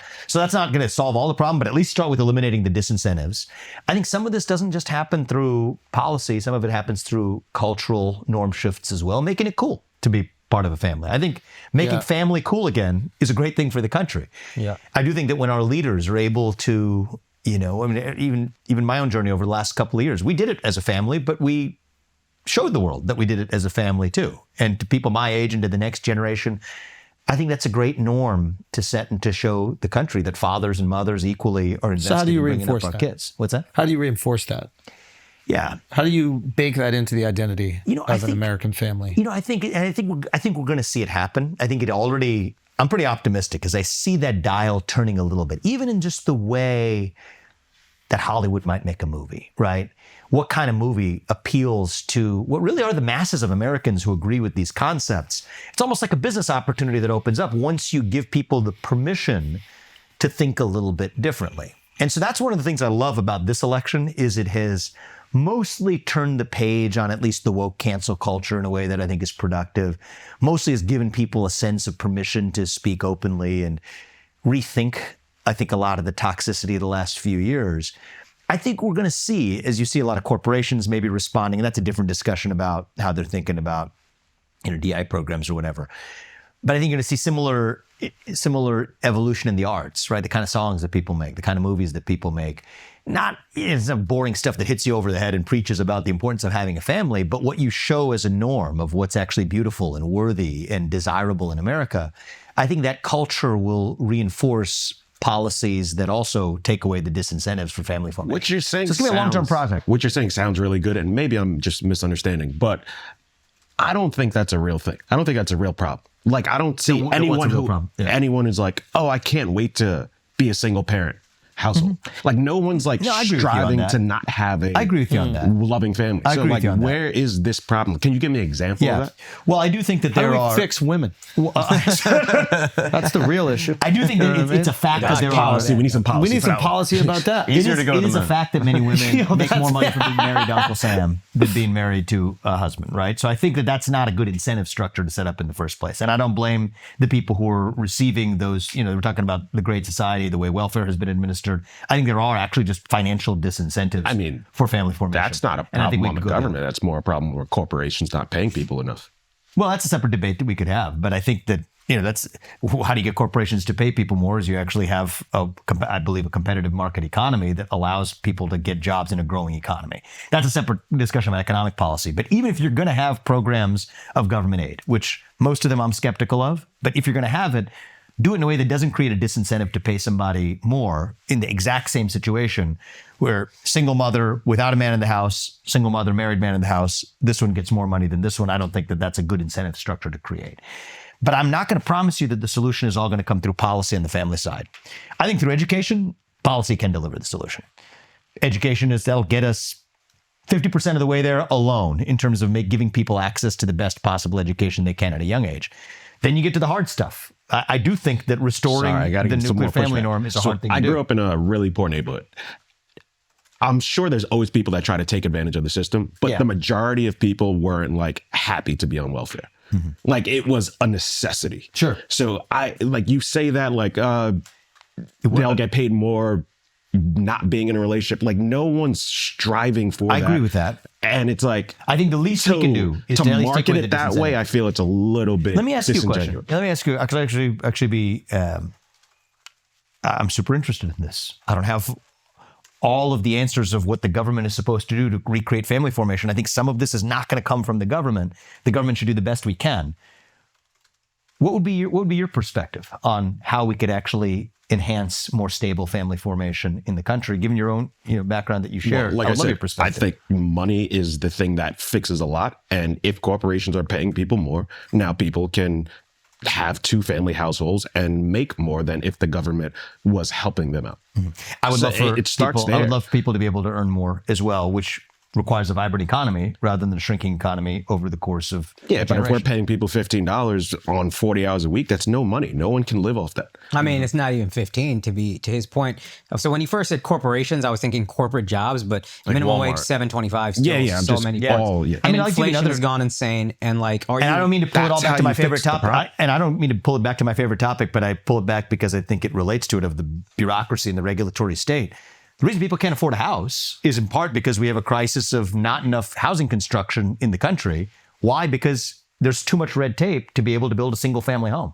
So building it's because people aren't making enough money to afford housing. Well, housing costs are also housing costs have shot up. You're going to see it happen in California right now. You're seeing it happen across the country. No, but specifically when they start to rebuild, there's a lot of people out there who they bought their homes already built and they've never went through the red tape and bureaucracy of building a home out there. And then these people are going to see what it's like, and you're going to see a monumental change happen in California. But even builders, right? There's a lot of zoning regulations, for example, at a local level and at a state level that say you can't build a new house in this area if it's too small, if it's a single family home. That restricts the supply of new housing. When you have less supply, prices go up. And that's a big part of why people aren't able to afford housing, which I think is a major problem amongst Republicans and Democrats. But let's take it beyond housing. Yeah. To his point, I hate to not side with the Indian, but a box of cereal in New York legitimately is $10. Yeah. Even if minimum wage is $15 an hour and food is that expensive, even if I'm renting and I don't want to buy a house and I don't care about that, I'm still fucking struggling. And if it's $15 an hour in New York, even if things are more expensive, $7.25 in Texas, a box of cereal is $5. I got a family of 4 to feed. I'm working 40 hours a week on minimum wage. What am I going to do? It's like I support a lot of what you're saying, but there is a problem that might require more regulation, which is inflation continues to go crazy. CEO salaries continue to go crazy. They outpace inflation. Minimum wage has been stagnant for largely stagnant since I was a kid. So here is my view. I think that the best way, the reason I want to dismantle the regulatory state is not because that is a more important objective than helping the American worker. It is because I believe it is the way to best aid the American worker. And right now, a shrinking economy or an economy that isn't growing at the pace that we historically have, that brings everybody down. It shrinks the size of the pie. I think we want companies to independently make the choice to hire the best and brightest in the United States and pay them at a rate that allows people to flourish and live a great life. We can all agree that hasn't been the case in the last 20 years. Correct. At least in the post-2000 period, that has not been the case in this country. I think most of that is a function of actually bad government policy by the actual regulatory state and bureaucracy. You think about the Federal Reserve. I mean, the Federal Reserve has tightened monetary, this is a little technical, but it tightens monetary policy every time wages go up. This is actually one of the best kept secrets of how Federal Reserve policy has hurt workers in this country. They say that was a leading indicator of inflation. It's a leading indicator of wages are going up. So wages going up already was programmed into the mind of this bureaucracy that that's all else equal a bad thing. Well, here's what we've learned is that actually companies... people start making more money, they're like, all right, we got too much money. Right. Let's restrict the flow of money. It's even worse than that. It's even worse than that because, as you will probably appreciate, the last thing to go up in the business cycle when the economy is hot, the very last thing to go up is wages. Yeah. So what we actually discovered in retrospect is they thought that was a leading indicator of inflation. Oh, gosh, we got to raise interest rates and tighten monetary policy. They actually got it wrong. Yeah. It was the tail end of the business cycle when wages were going up, which means they tightened monetary policy right into a natural downturn of the business cycle, which is how you got the 08 crisis, which, by the way, people our age, a big source of inequality was still the aftermath of that Great Recession after the 08 financial crisis. Yeah. Imagine we had none I don't think that's how you got the 08 crisis. I don't think that is No, but it worsened it. Okay. It exacerbated it. It exacerbated it and it caused it to last. Fucking poor people wanted more. No. It was actually the Federal Reserve tightening monetary. Anyway, it lasted a lot longer even in the aftermath of it. But my point is, imagine you didn't have any of that regulatory state all in. Fast forward 20 years later, would we have been better off if none of the bureaucracy had even tried to do it? And by the way, just take the money that was spent by that bureaucracy and put it in the pockets of people? Yeah. Yes, we would, actually. So how come that bureaucracy is not affecting CEOs' pays? Because theirs has been going up. So I think there is I think the reality is the bureaucracy is what determines that pay, right? I think a lot of now I believe in the market actually working, but this gets into a separate market structure. So normally shareholders, you're asking the question, I'll give the answer because this is actually a topic that was near and dear to my heart. I started a company that was on this very issue. Shareholders are the supposed bosses of a corporation and public companies. It turns out that most public companies have their stock held by a really concentrated small number of firms. BlackRock, State Street, Vanguard among them. They're the ones who are actually voting for CEO pay, not the actual shareholders themselves. So historically, the way the market economy is supposed to work is the shareholders hold the firm accountable. Instead, you have a lot of these concentrated financial actors that are voting their shares on behalf of the everyday American or the pension fund holder in a way that has resulted, I do think, in some level of inefficiency. So wherever you look in our country, the rise of this managerial class, right? Wherever you see the rise of bureaucracy, the American citizen tends to lose in the end. The everyday citizen tends to lose in the end. And so my general form of solution is, as a first step, take a jackhammer to the bureaucracy, take the savings and put them in the pockets of everyday citizens. Real quick, and good things are going to happen. On that, you said BlackRock, what did you say? State Street, Vanguard, all of these companies. So and that's where a lot of this ESG stuff, by the way, came from too. ESG is... like these environmental and social constraints on these firms came from the same firms that in many ways were using that as a smokescreen. Remember when they were to be able to actually fail to vote in the way they should be for executive pay. Okay, so just real quick so we can understand. It's not their capital, right? It's not their assets. Not their People money, are yeah. putting their money into these companies. They invest it. But what's happening is they're using the leverage of all that capital to push policy onto these companies. Yes. And then the shareholders are actually not seeing The capital what they- owners. You can call them the capital owners. Because right now they call yeah. BlackRock and Vanguard the shareholders. That's the shareholders in air quotes. The actual capital owner are not is totally seeing what they disconnected want from it. reflected. Exactly. Yeah. Exactly. And matter of fact, sometimes those policies negatively impact their returns. I believe that's the case. Gotcha. I believe that's the Okay. case. I strongly believe that's the Because case. I So I think wrote a a lot couple of- books about it. Yeah. I also started a competitor to BlackRock called Strive. Yeah. This was a few years ago. So I care about trying to solve these problems at best I can through the market. But one of the reasons I entered politics is there's only so much you can do through the market when the root cause of why these firms are structured this way is actually traces back to the regulatory environment that creates the incentives for that type of consolidation in the first place. Guys, listen, an exciting weekend. I think that we need to have a little bit of a discussion about Akaash and, his picks. And Before we get to the picks, can I just say how right I was about not being a Cowboy fan? okay, tell me. First of all, everybody, you're welcome. Because I, last year, said, I'm done with the Cowboys. It's never going to change. You guys pretended you were sports fans. You insulted me. People online insulted me. I took a lot of hatred. They hired this guy to be their head coach. This guy, maybe he'll be a good coach. He has no qualifications. His name is Brian Schottenheimer. Yeah. He's been a coordinator for about 15, 20 years. He's gotten one head coach interview his whole life. But because the Cowboys are cheap and they don't want to pay money for a head coach, even though there's no salary cap, they had this guy who's a shitty offensive coordinator for them. And they're like, let's just promote him. He's the head coach now. We can boss him around. We'll save a lot of money. Everything is going to be good. And I saw so many Cowboy fans saying, you know what? I'm done with this team. I've given up hope. It's never going to happen. And suddenly their reception, hey, man, I get it. You're right. You have the right to go support another team. I want you to know I took those arrows for you. I took those arrows for you. Did those other Cowboy You're fans say welcome. they want to kill Jerry Jones? You're welcome. Not yet. Give it a season. Give it a season. And he doesn't have to die. But just, there's a couple Me Too cases out there, I'm sure. Oh my God. This is bad. Do you guys care about women? Do you guys care about women? I do. Pretend I do for the sake of football. So there's that. I care about two women. Really, to be honest with you. I care about woman. I respect woman a lot. Mom. Say what? You have a mom, bro. Hey, she made her bed, bro. Be like that sometimes. I forgive you, though. I forgive you, though. I forgive you, though. I forgive you, though. You know what I mean? She ain't getting me too. She's fucking 80 years old. Me tooing her. I just felt so vindicated this week. Okay, fair enough. What about But your playoff game. What about your other picks? Like, I never remember. I don't know any of got the one words. right. I don't know any of the words you're saying when I you said talk the about Eagles picks. would win. I said I'm going to go with the Bills over the Chiefs. I didn't feel good about it. I was wrong. Betting against Patrick Mahomes, I guess, is just insane. You're almost right, though. It was close. It was a good You're fucking almost game, right. man. It was a good game. I mean, they should have. What's his face should have grabbed that pass. Dalton Kincaid. well, yeah, I saw the one he he's missed, a yeah. good tight end, too. He got great hands. Yeah. Ball. I mean, Josh Allen did great to avoid that sack, by the way. Insane. That blitz was and amazing. what a blitz. ballsy call, too, at that point in the game. Yeah, see, well, I was thinking, and I'm pretty aggressive, but it was 4th and 5. They're at like their own 40 or whatever. I was like, why wouldn't you punt this? And then somebody brought up a good point. He said, because you're giving it to Patrick Mahomes. Yeah. You give it to Patrick, you don't get the ball back. Yeah. So you have to go for the win. You can't give it to him. Yeah. So I said, okay, you got to go for it. Great play by Josh Allen just to throw it up in the air and not get sacked. It's a great throw. Unbelievable. Yeah, and Philadelphia's really good, but I thought Buffalo was the best team. But I think Patrick Mahomes is just fucking different. And I know people say the Chiefs get calls and blah, blah, blah. And maybe they do. I don't know. That's also kind of how every great athlete does, though, right?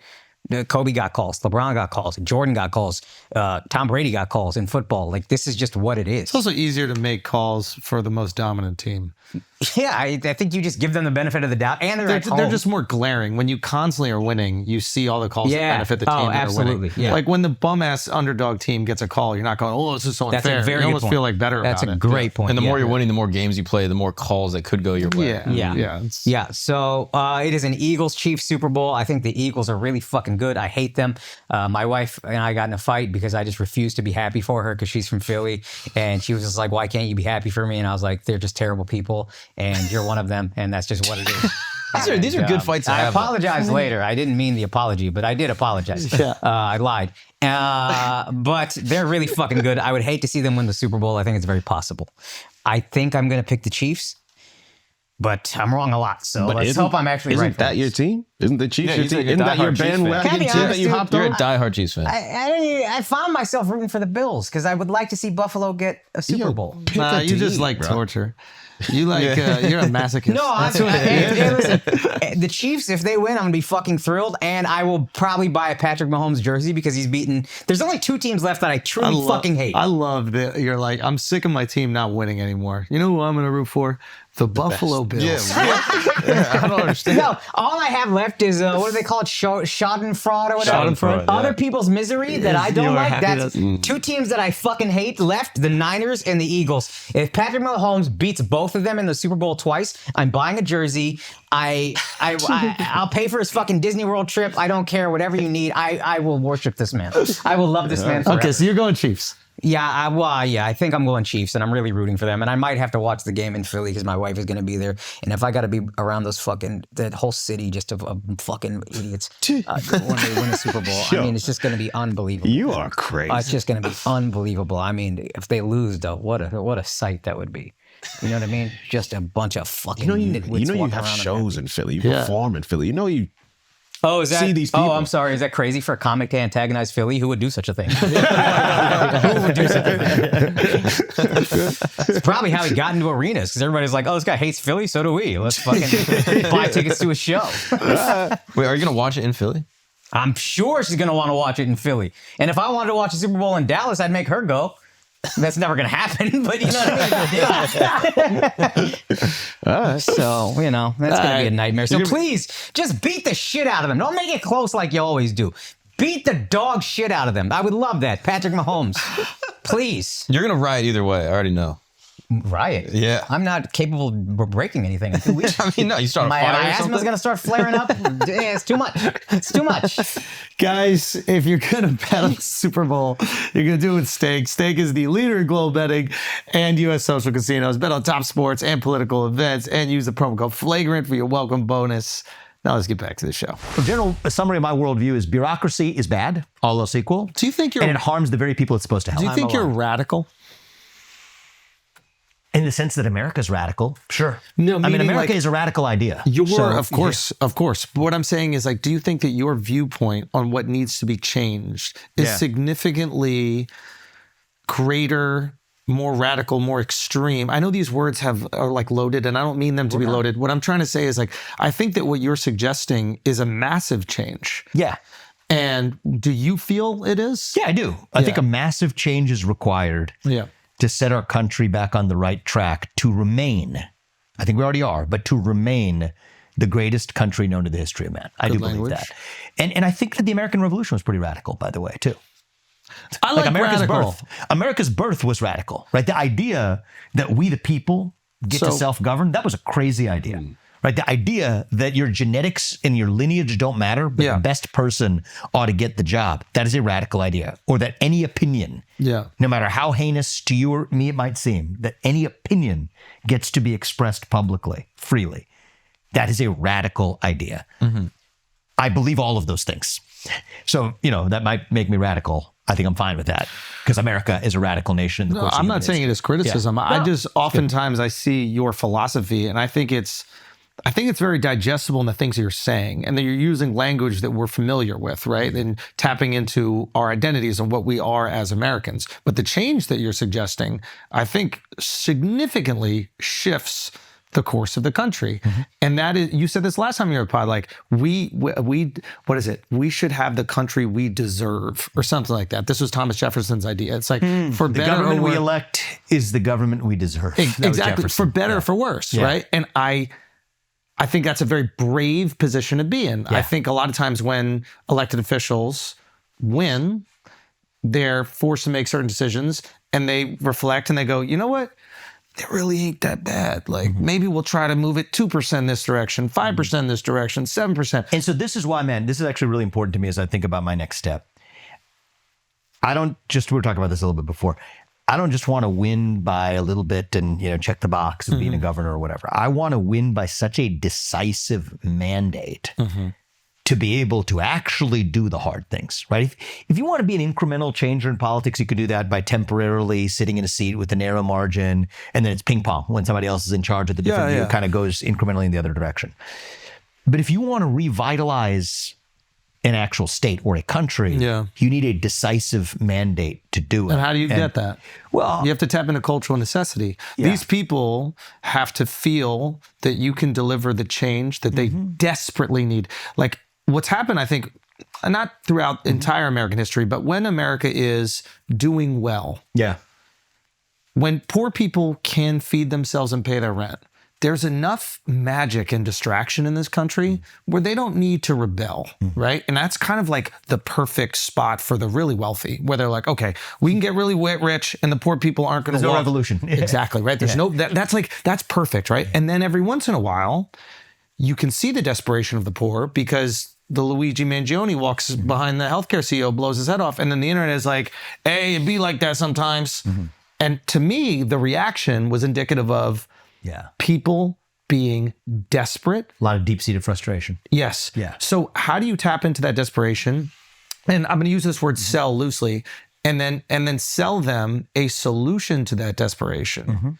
That, and I think this is kind of what happened, and we can get into like what happened with Trump, but I think a lot of people couch their support in Trump with these like they're how do I phrase it? Like they try to be noble in their support, right? Especially on the coasts. They go, I want to stop foreign wars. I really care about the migration issue. They don't, right? Their kid comes home from school and they're like, why am I'm a girl, but I think I'm a boy. And they're like, who the fuck told you that shit, right? Sick tired of that. And I think that it's the cultural issue, but they feel uncomfortable saying that because of public scrutiny. So they go, we got to stop these wars.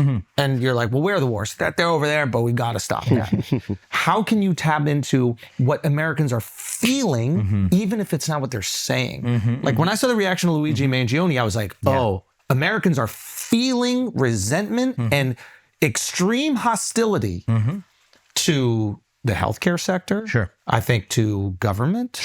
I think to, what else would you say? I think the almost every major institution. I would say towards their manner of work, the way that they're actually taught to the idea that you could get ahead through your own hard work. People feel like that's an illusion. They're not feeling like that's possible anymore. Through higher education. Through the debt you take on through higher education. I mean, we've all been part of a generation where people are taught that you go to college for 4 years, you load up yourself with debt, and somehow you get a head start in the American dream when it hasn't worked out that way. I think the first way to do it is to admit the failure. So this is good. Admit the failure. But this is really good. And be honest. Yeah, but this is really good. Admitting the failure is very important. And I think to Trump's credit, like I think there's a version of this, and I don't know how much of this is marketing or actual truth, but like admitting the failures of your country. Like if there is something that we, like the Gulf of Tonkin situation, like we should acknowledge that. And we'd be like, hey, we did some foul shit, got us into a war. A lot of people died. That's bad. You have every right to have a lack of like a faith and trust in our government. We want to reinstill that. And the way we reinstill that is accountability. We don't gaslight you and be like, you know what you're talking about. We go, hey, I did some goofy shit. That's Elon. Say you did some goofy shit. Don't go, oh, you guys are making a big deal and nothing, because that's what Democrats did for 4 years. Don't be the exact version of the people that you fought back against. I think that the ability to honestly have the humility to say, here's where we screwed up. And it's easy to point to the other side's screw-ups. It's a lot harder to your own. It's a lot harder, but that's my concern. Our own screw-ups. But then it's not just admitting that failure or the failures where we've gone wrong. But I believe the right path is not to just stop there, because I think there's a risk there. Okay. The risk that I see there is that we fall into the trap then of saying, have we all been screwed over? Our generation been screwed over. Yes, we have been screwed over. Yes. But if you stop there, then it's like you fall back into the trap. Exactly. Yes. Of thinking that my fate is somebody else's fault. 100%. That my plight is somebody else's responsibility. And that's what we did. We took accountability. Or that's what I think maybe the left did a little bit. They took all this accountability, which is honorable. Hey, America was imperfect. And we're not perfect. We did some horrible shit, and then we stopped at that. Stop there. And that's not it. It's, hey, we fucked up. How are we going to make it better? And I don't want the American right to stop there either, which is to say that the American right is the opposite. It's we never did anything wrong. Yeah. And that's a problem. It has to be. That was kind of the old. There's an older version. Then there's a newer spin, which is no. There's other stuff that we're being screwed over by. Our government screwed us over. All of which is much of which is true, right? But a lot of these systems, for example, we talked about the H-1B system is badly broken. It sucks. It needs to be gutted. But don't stop there. We can't, your fate, and I'll say this in ways that speak to everybody 360 degrees. The number one factor that determines whether you achieve your goals is not your race, your religion, your gender, your sexuality, the climate, the weather, or somebody else from another country. What is it? Christ. It is you. Well, I'm trying to win you Ohio, bro. I'm trying my hardest. I'm really trying my hardest. Well, I believe that God lives in you, right? And so those two merge. So do the priests. And in a certain it's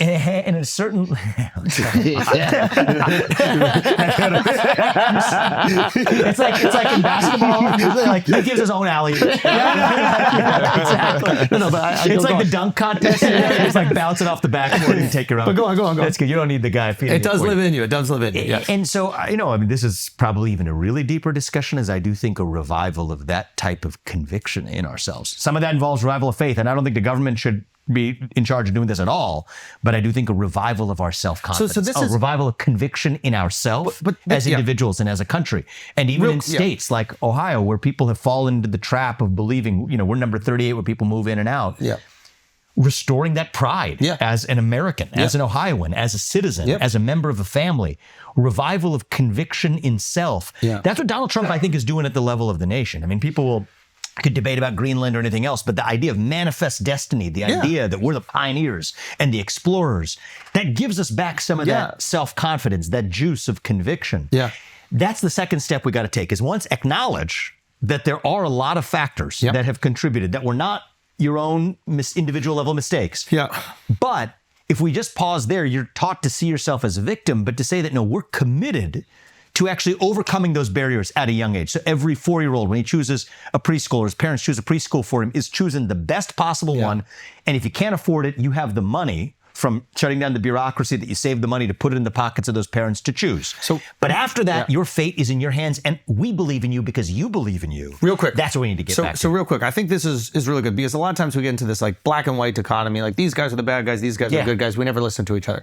But there is a version where if you're more, I don't even want to use the term centrist, but there's a version where you go, hey, I think it's honorable, I think it's noble to recognize our failures. I also think that what we're doing over here, which is, shining a light on our successes and what we can do to improve the country, and it doesn't matter which side, it's the combination of both of those. It's acknowledging the failures of the people, because the people feel failed, right? They feel like the government has failed them. They feel like these institutions have failed them. Because they have. Yeah. Let's acknowledge that. And then going, we're not going to stop there and let you just complain and whine about all these institutions. That's good. We are going to show what's wrong with the institutions, and we're going to give suggestions that we think will make it better, and we believe in our heart they'll make it better, and we are going to try to make them better. I like that, because... So should we expect more of our politicians and our government? Of course we should, but we should also expect more of ourselves and each other. And give that them, goes in all directions. But give them something to hope for. Exactly. Right? And the way we expect more of our government is the government, I believe, has actually been in the way of your success. It has been a chief obstacle, whether it's a small business with respect to the regulatory state, whether it is overspending on some parts of education without actually allowing you to choose where you go, housing burdens for new construction that raise new costs. The government has been a burden. Yeah. You deserve, as a citizen of this country, to have that government out of your way so you can achieve the maximum of your own potential. But after that, the rest falls on us. And that is a beautiful thing, because this is the country that does not constrain you based on your lineage or your genetics to achieve that. Both of those have to be true. Because if you just do the first without the second, you're back to victimhood culture. If you just do the second without the first, it's just not true. Yeah, exactly. And you're making people feel like their failures are completely on them. It's got to be both. Yeah. It's got to be both. And I think that strategy... as you described it right now. It's grounded in truth. It's not a strategy. It's true. Sure, it's true. I think it's really relatable. And to me, like, obviously I'm in maybe a different situation, right? But I think to somebody who is suffering, who feels like these institutions are not backing them in the way that they need, will then feel, one, validated in their feeling, their frustration, but also feel like they have some hope. Because I don't want you to be like, hey, you're poor because it's their fault, but good luck being poor. No. I want people to be like, hey, listen, upward mobility is difficult for you, and there are these institutions that have restricted that, the government being one of them, but we want to fix these things so you can have upward mobility. And if I'm somebody who needs that, I'm going to go, well, yeah, let's try something because this shit ain't working. Let me give you one idea I'm a fan of, right? Go. In this spirit, because I was going to bring this up earlier. Gay marriage. Perfect time. Has nothing to do with this. Good, okay. Just making sure. Has nothing to do with this. Akaash, fuck, man. We were almost there. One day. We're going to group divorce. We can, oh, is that We're going to show our wives what a successful marriage can be. We've been together for 11 years. Okay. Go on. You re-signed the contract at 10. exactly. That's good. You know how I know I'm the wife? Because it's like 16 years. You don't know nothing.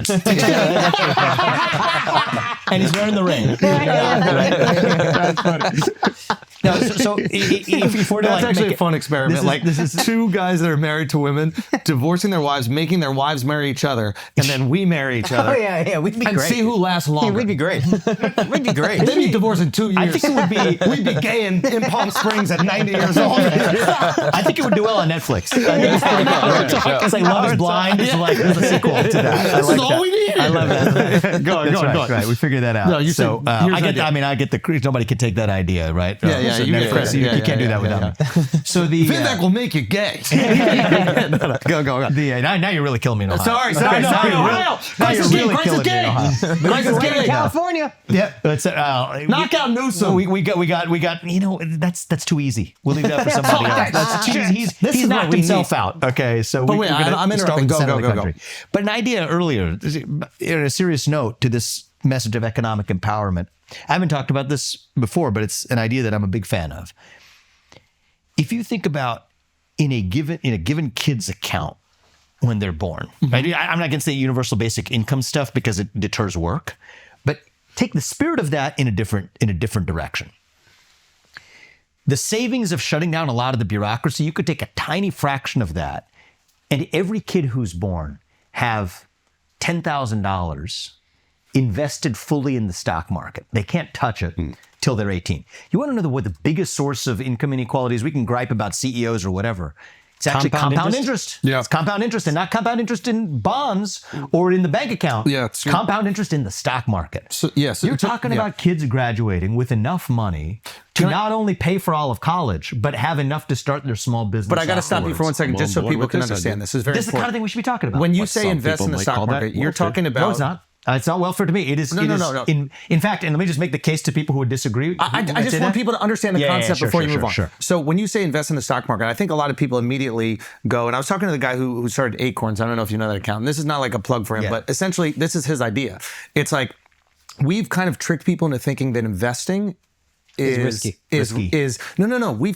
Investing is putting money in and having compound interest work for you over a long period of time. Long period of time. What we in a think, diversified basket. Yes. So when you invest in the stock market, you're not investing in one company. And I think that's what a lot of people think. They go, I should have put money in NVIDIA. No, that's guessing. That's gambling. Full market. Yes. When you invest in the full market, for example, the Vanguard account that you were just talking about, I'm just using it as a placeholder, right?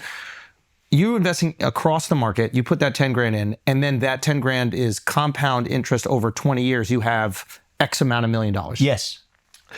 I don't think people really realize what that concept is of compound interest. And it takes a lot of discipline, right? Because when that 10 grand turns into 50 and then something happens to your home, you're like, let me take that 50 out and then we put it into the home. So I don't want to restrict people, but I do want them to understand the power of it. My parents were financially illiterate. They didn't know what the fuck that was.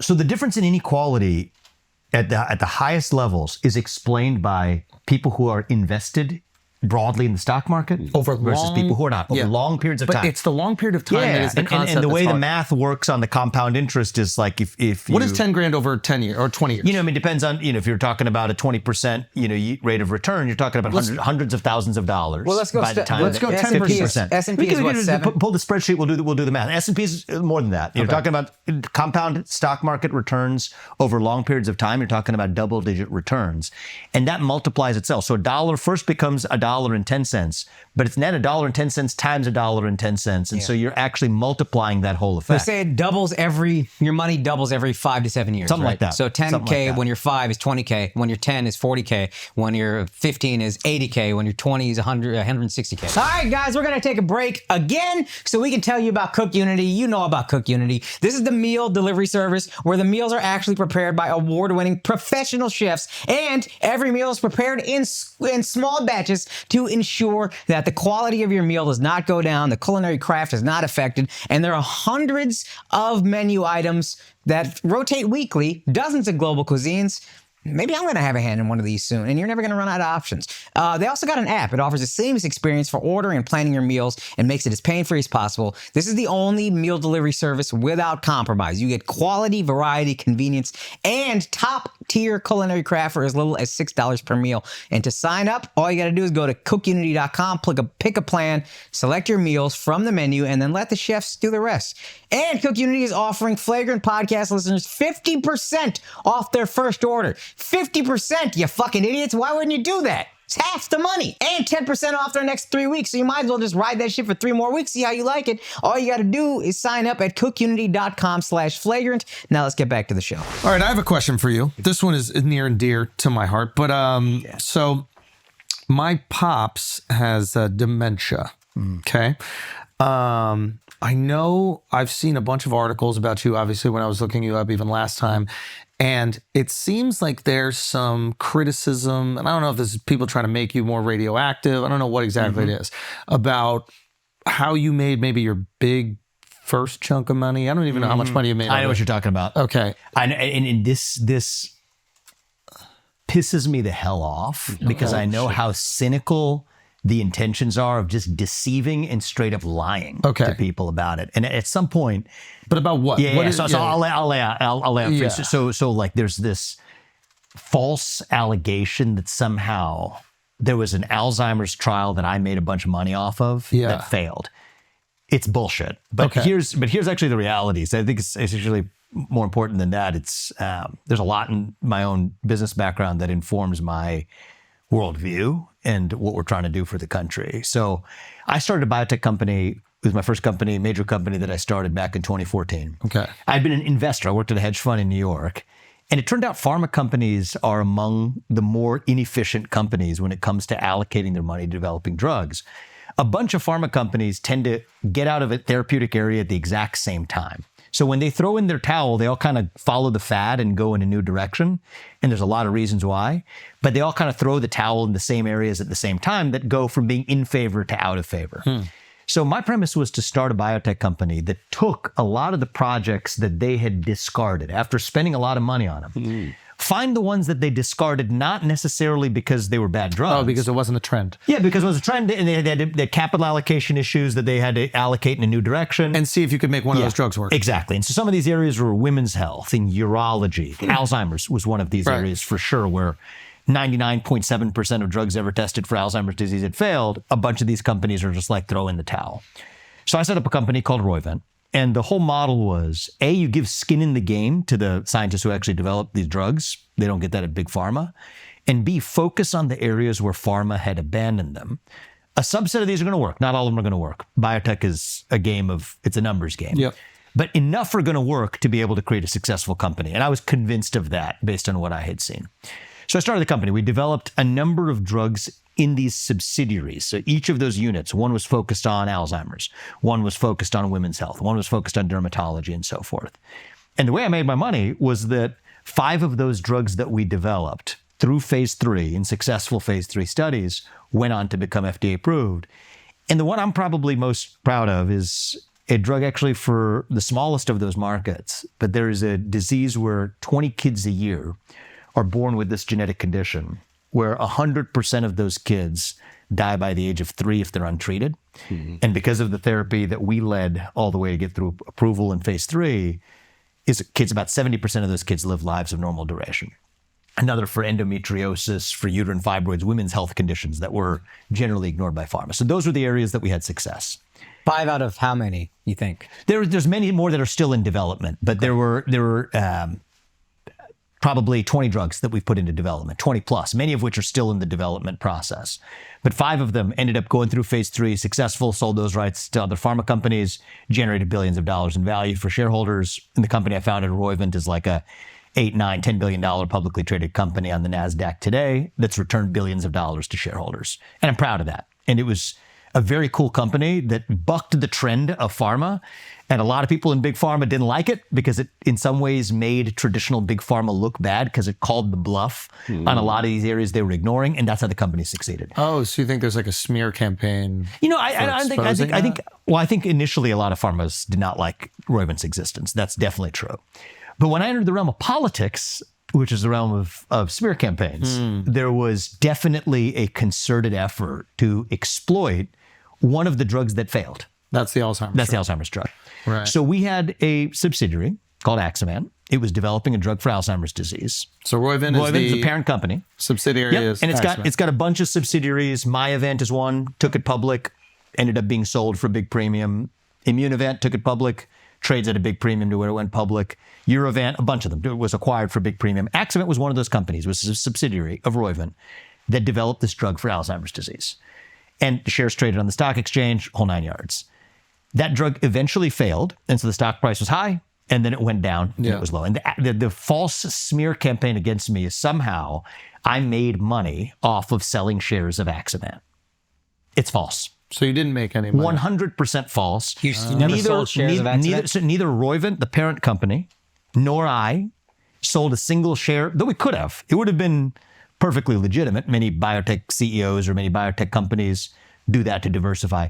It turns out that I just didn't do that because I felt like we wanted to actually see it through and take the same risk that the investors actually took. In Axovant, no good deed goes unpunished in the public in the realm of political smearing. Not a single share did we sell, and rode that big loss all the way down in a way that actually was tough. Like, it was actually a tough early failure to go through. And the way the company eventually succeeded was through these other successes. And the thing I learned is that once you enter the realm of politics, people do not give a crap about what the actual truth is. They have their agenda, and they're going to use it to smear you. And I think one of the things I've learned from watching Donald Trump, frankly, is that when people are that false and that malicious against you, at some point you got to actually take action. I mean, the way what he did with ABC, settled the defamation suit, at a certain point, you can't just roll over with this BS. And my initial approach was like, this is so garbage, I'm just going to ignore this stuff. But at a certain point, when it's that malicious, because I think the perspective, I'm not gonna just roll over and take it, or at least the articles I've written on it is, and I guess that there are people that are speculating on these drugs, right? Yeah. So you can develop a drug, and when it's in between phase 2 or phase 3 or phase 4, whatever it is, you can speculate, meaning you can invest in the company. That's exactly right. And then a lot of times these companies will spike in between phase 2 and 3, right? But it has to go through phase 4 in order to actually. It has to go through phase 3 to be approved, or whatever it is. So. In order to make money, they're inspired by greed. They don't really want to help Alzheimer's. They're like, oh, I think this is a profitable endeavor. Not everybody, but I imagine. The stock traders. The stock traders. It doesn't matter. They're just looking at letters and, oh, this looks like it's got a chance. They try to get in early because if it does pass phase 3, if they're getting it at phase 1 or phase 2 and then it passes phase 3, they're going to get a 20x, 100x. They take that risk, and which is also and one big success pays for it. That's exactly. But the idea, model, I think, is that you made money and then sold shares after it looked promising. That's the false allegation. Right. And they even said you put your mom in to get it approved or something. Oh my God, the level of garbage about this. Yeah. So my mom was a geriatric psychiatrist who was in retirement, treated patients with Alzheimer's disease her whole entire career, and had experience in the drug development space as well. And she was one of, I'm going to start in the business from scratch. I'm going to find the smartest people I can. Yeah. She kindly came out of retirement. She didn't sell a single share or make money off that failure either. But the thing that people make, she wasn't a key employee at the company, but she was one of. But the narrative is beautiful. Yeah. It fails over here. You bring your mom in, go, hey, make sure it passes. It passes, you guys make $1 billion. And it actually, the trial failed. Well, it failed at 3, didn't it? Failed at 3. It passed at 2, right? We in-licensed it after phase 2 from GSK. But it never even did anything. It's just like the level of garbage on this is kind of eye-opening, actually. People have, if they have an objective, they could care less about what the actual truth is. Oh, yeah. But what's the narrative they could sell? And you know what? like I said earlier, I'm not going to be a victim about it. Yeah. You can stand up and actually explain it to people. People actually understand the truth. The truth is like a lion. You can't hold it back. It's only going to be held back for so long. Well, I'm glad you explained it to me because I had a perspective. But this is not just politics. This is everything. I think when there's successful people that potentially could be in powerful positions, maybe they're not even powerful, you're going to create these narratives. And if the narrative feels good and justifies those people's pain or their bitterness, then they're going to run with it. I mean, you see this all the time. Now, it's one of the things I kind of am keen to do more, frankly. I was always uncomfortable sort of talking about my own successes in detail. But one of the things I've realized is A, it can actually give a lot of people inspiration. And B, for people to actually get to know you, I think actually one of the things I would have done differently again in my presidential campaign is to actually talk more about my business background and the tough decisions we had to make at every step. Yeah. Like that Alzheimer's failure, that was tough. It's probably the toughest career experience I've been through because it was still relatively early in the life of the company. The other projects were still well on their way.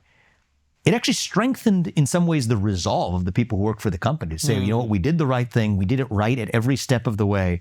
Roivant, the parent company, could have sold those shares when it was flying high. Didn't sell a single share because we were with our conviction. Even though that would have been the normal thing to do, we didn't do it. Right. But to say that that's how we're actually going to carry out each of these projects, and then the rest succeeded. Those successes were actually far more meaningful in light of actually having gone through a Because the narrative is that's how you made all your money. Yeah. And in It's reality, insane. that's how you lost all of your money. Exactly. That's how I lost a ton on paper, a lot of time. And then ended up coming all the way back. Like if you're gonna get blamed for it anyway. You know what? In retrospect, like that was like what a lot of my friends who were close to me said. You might as well have just done it because it's not. That would have been perfectly legal and acceptable. It might not have been what I felt like was the right thing to do. Dude, this happens all the time. It's insane. Is that having not done it, this will be the case, and that's what most normal biotech CEOs could do: diversify a little bit or whatever. And so the thing they pick on is Roivant, which is the parent company. And just for completeness, Roivant, the parent company, was developing a bunch of these drugs. We did a financing at Roivant, the parent, where there was so much demand in one of our financings. It was $500 million financing, but more investors wanted to put in money. The only way we were able to accommodate that capital was the investors in Roivant selling a certain number of shares in Roivant. I was to the order of about $30 million at that point in time. Those shares that I sold then are worth way more today than they were back then. So I actually lost financial value by doing it. But that's the hook of a totally different company that you sold shares in that people will say he made money off of an Alzheimer's failure, which is, I mean, it's an eye-opening lesson to how dirty American politics works. Yeah. But it's also a lesson for me to say, you know what, I think you got to actually, people don't just want to know about your policies. Yeah. I think they want to understand the struggles you've been through. And I've sometimes been not as personally natural in talking about it. We don't vote for the policy, we vote for the person. Yeah, and then exactly. policy secondarily. And a lot of those experiences help shape me to who I am, to believe that, you're going to go through hardship from time to time. You get through that by actually, mostly coming out stronger on the other side of it if you can. I think addressing blatant lies, I think is important. It's something that we go through all the time because, people make these things up that are just like so absurd. You're like, there's nobody stupid enough to actually believe this. Yeah. But then you see narratives take on. Totally. And then you're like, that was my wish. It's just like, okay, this is so garbage. Yeah. That's what you're gonna. Then they start making up other stuff. They say, well, the only drug he got approved was a trans drug. Oh no, I haven't seen It's just like, okay, I don't know what the hell that's about. What's the trans drug? There's no trans drug. Yeah. I just like.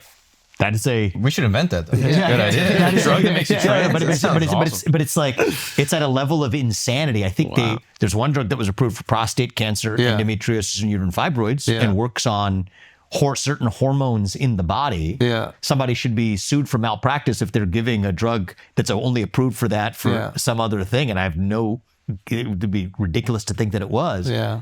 But people say stuff, and then I know from the inbounds that I get to say that, we're going to ask you these inquiries. It's like, where are these people getting this stuff? Yeah. But at a certain point, you know what? You got to actually just stand for what's true. I was putting out my special. This is the last special. I was going to do a special with the streamer, and then they didn't want me to say certain things, and I was like, all right, well, can I buy it back and then put it out myself? And I put it out myself, and I sold it myself. And then as I'm selling it, I at one point tell people, there's like video of this. I'm like, guys, if you can't afford it, just steal it. It will be on the internet somewhere. You can just do that. That's totally fine. And then if you can't figure out how to illegally stream it, I'll have it up on YouTube in the future. Yeah. This is me telling people, like, if you can't afford it, just go take it. And if that doesn't work, it's going to be up on YouTube.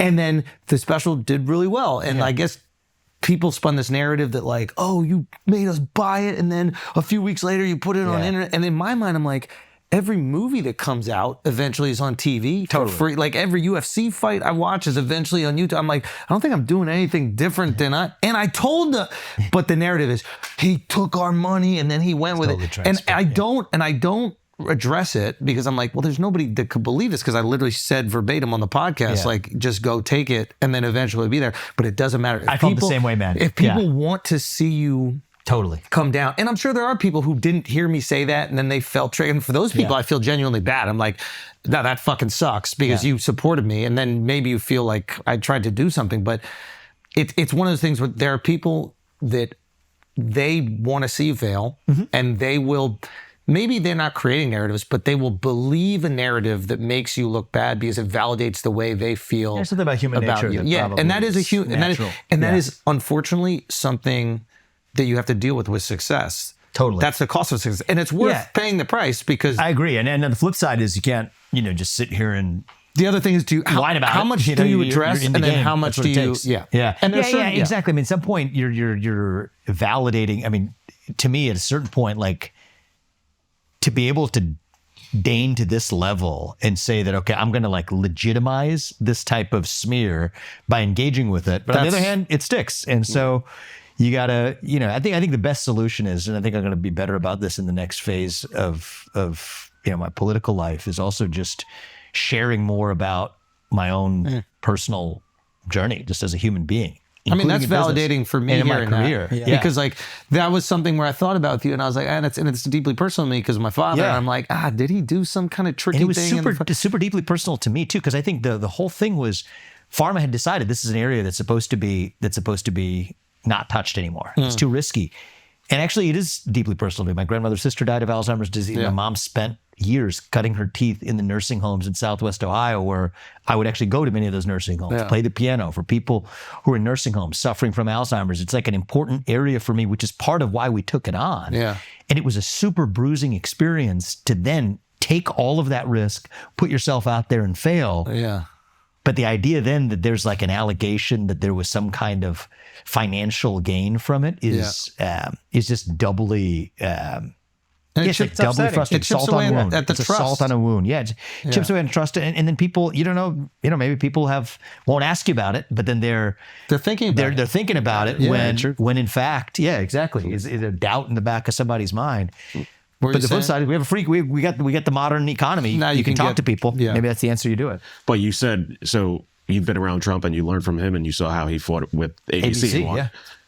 Who are you fighting against? I think it's actually, I would have never contemplated doing it just because I want to do productive things and like, why are we gonna fight some sort of side battle? Such blatant But it turns lies, out that if somebody says something that is false, something that is damaging, and they should have known was true or had good reason to know was true and is doing it maliciously anyway, that there's actually hard law that says they can't do that. And so not even for the money of it, but for the justice of it, I kind of have leaned in the direction that's just the right way to go. Name names. So, I'm going to, it's a conclusion I just recently, I came to it quite recently. And the reason is people don't bring why did they bring this stuff up during a Republican primary only?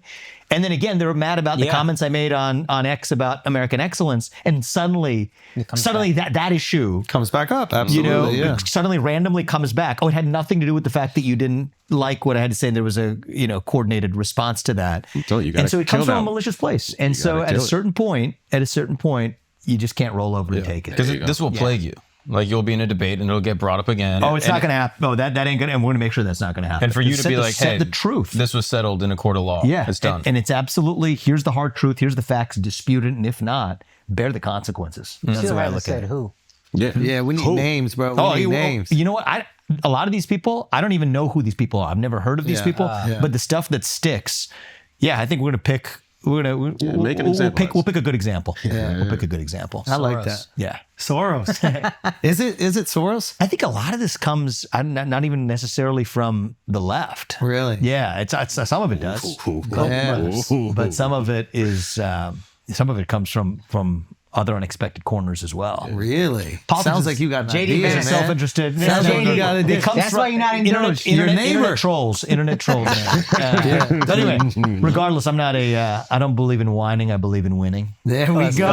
Let's go. There we go. Winning's the way to go. Absolutely, man. All right, we're going to take a break for a second. All right, guys, let's take a break for a second. This podcast has been brought to you by Squarespace, okay? If you're looking to build a website, you need to look into Squarespace, all right? They make it easy to create a beautiful website to help you engage with your audience, sell anything from products to content to your time, and you can do it all on your own terms. They have Squarespace payments also. It's the easiest way to manage your payments in one place with Squarespace. Onboarding is fast and simple. Get started in just a few clicks and start receiving payments right away. Plus, give your customers more ways to pay with popular payment methods like Klarna, ACH, Direct Debit, Apple Pay, Afterpay, and ClearPay. Also, Design Intelligence from Squarespace uses cutting-edge AI technology to unlock your strongest creative potential. Design Intelligence empowers anyone to build a beautiful and more personalized website tailored to their unique needs and craft a bespoke digital identity to use across one's entire online presence. And last but not least, Squarespace can help you with SEO. Every Squarespace website is optimized to be indexed with meta descriptions,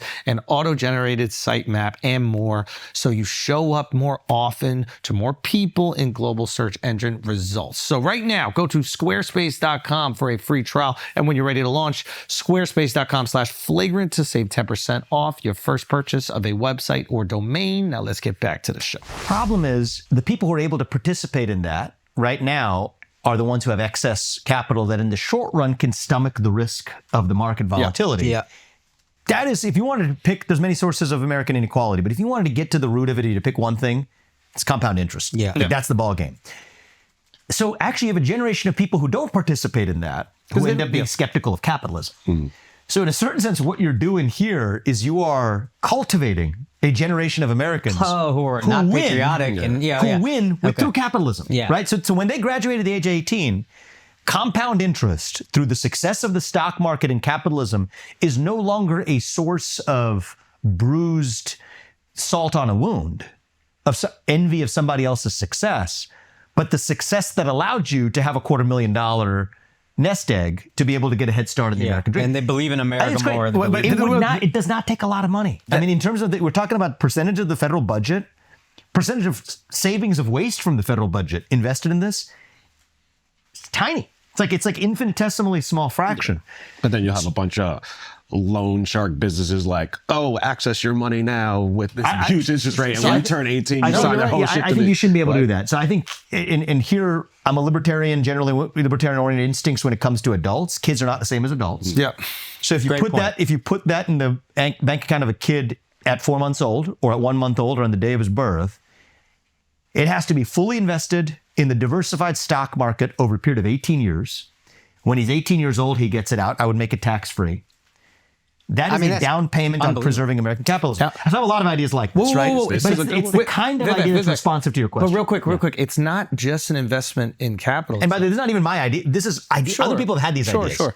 But what we really need is people in office who are willing to think outside the box to be able to advance a vision for the good of all Americans, embracing capitalism rather than, because what happens then when the kid graduates at 18, but the other guy had his parents contributing to his Roth IRA, 15 grand a year, that graduates with that versus not, he's going to have hostility towards capitalism. Of course. Why would he he's not? going to be jaded. He's going to be naturally envious. Yes. And then, I'm not saying that there isn't CEO overpay, because we talked about there's structural reasons why there is, but then you look at that as the root cause of the problem, rather than the fact that, it's funny. I actually, if I was given the same economic opportunity, could have started my own business at 22, but I can't. If you and pass now I'm pissed at capitalism. If you pass I don't this want law, that. it would be an actual Patriot Act. You would be creating people who believe in Let's America. repeal the old one. Trust, the other Patriot Act wasn't so They much. feel Make this patriotic. point. They're This like, is really great. America gave me $150,000 by the time I was 18. Capitalism is great. I trust the stock market. It's not out to get me. Totally. America is great. I believe in this system. There's one group called Invest America, I think, have been advocating for this. There have been others who have been advocating for it. It's not, one of the things I've learned as well is that intelligence is not our problem in the country. Actually, most people Talk in that America shit. have common sense. What we lack is courage, actually. I think we just What lack we lack is courage. I think it's And education. I didn't think that was coming. I think it's pussy. No. Damn. First we were dumb, now we're a bunch of pussies, man. No, it's education. Pussy. We don't understand what these systems are. So how can they work for But I us think if we for don't even politicians, fundamentally I don't understand? think that, I don't them? think. I don't He's think saying it's- for politicians. I'm saying Yeah. politicians. I think the That's good to problem- clarify because I interpret. I thought you were talking about people. No. I'm talking about what we lack in the class that I'm in right now of people with policies. It's not that they don't know the stuff that I'm telling you. But did you see how What he we lack is interpreted it actually and how I courage. interpreted it? I interpreted it immediately as we didn't have the courage to put our money in there and then let it stay. What I'm talking about is we as politicians people in the political class lack the courage to be able to do what's outside the box as a correct. Yeah, because you want to get elected every 4 years, not you, but they want to get reelection. I actually think this happens to be a pretty good electoral strategy. Probably It will over Ideas 20 that years. Actually, yeah, over 20. That's- the but- same compounding period. Of But the, to of the what market. you were saying is it's not only investment in the stock market, it's not only investment in capitalism, it is an investment in America. You want to see America flourish because when America is flourishing and American businesses are flourishing, Yep. your money is flourishing. You get to working for watch you. your money work for you. Totally. And again, I didn't understand this. When I had my daughter, my wife and I were sitting, with our business manager, and they started telling us about these different things that we could do. We could like put our money in for my daughter's college fund now. Right, and you get tax tax-free. deductible. Exactly. So that's what I was referring to people in the Roth IRA account. That kid is actually graduating with, some of them But I don't six-figure know payday. that. And there's so many people that don't know that. And it's tax-free growth. Exactly. I don't. So I'm why not just unaware make of that this. available for the everyday American. And in fact, if you did that for every kid in the country, No. there's no loss to the country. I don't think that the taxpayer burden, you don't have to increase taxes an iota in order to pull this off. You would find more than a multiple of this in just government waste, excess cutting bureaucracy at the level I want. And then you get to 18 years old and you got people saying that, this capitalism thing isn't so bad, actually. And somebody else might have more money than me because then they use that money to at start least some other I got tech company something. or whatever. And I'm happy for that because that still served me as a customer, but I'm bought in. I've got skin in the game. I think that that's far better than, I'm not being critical of other people's, universal basic income. I get the instinct. But that shit creates, on that. that creates disincentives to work. This is is where it's at. Because there, you're still in the income category. Where Yeah. here, you're talking about being an owner. Right? Yeah. This is true. Yeah. You're a capital owner, Yeah.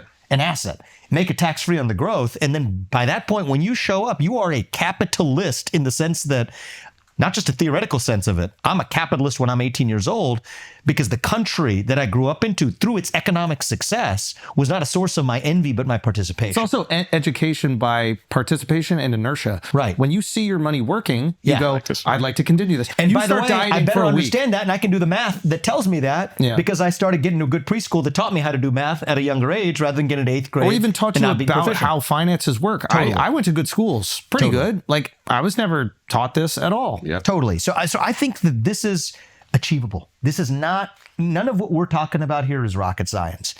What this requires from a political class is, it's not that they lack the intelligence or the ideas, they lack the courage, which is what brings me back to why am I in this game? I do think that people who are willing to lose, if necessary, you'll be willing to lose means that's not your career, it's not your livelihood. But people who are willing to lose on the power of their ideas can then still stand for their ideas. Yep. That's what I think is going to actually. But career use to take the politicians state of the won't do country. Yeah, career politicians won't. And this is one of the reasons I like Donald Trump, by the way. He's not a career politician. Yeah. Say what you will about his first week, which I think was a great first week. He didn't use the usual assembly line model. He came in and did a lot of stuff in that first week in a way that you wouldn't see from a career politician. And when you think about a president or a governor, whatever it is, executives who lead, you want them at this moment in our country's history in particular to be people who are willing to break things when necessary, as long as the mission is the betterment of the whole country. Include And that's why all I'm of in us in the success of America. And I think right now, Yeah.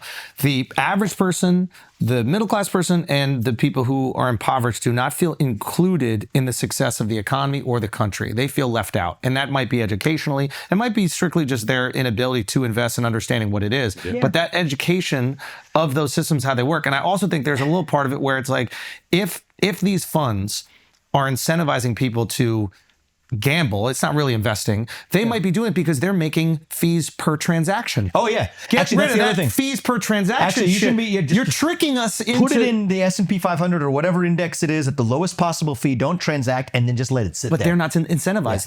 These hedge funds are making money per transaction. They want us to Or make the these trades. brokerages or whatever. It doesn't. But can you explain how that works? Because I think that's very important. I do think that, and I've done this in other scenarios, but so the other conversation we were having, because that's just kind of the mood I'm in right now, not just today, but like in this period right now, is I've written extensive books and articles about how the system is rigged and all that stuff, and I could do more of that.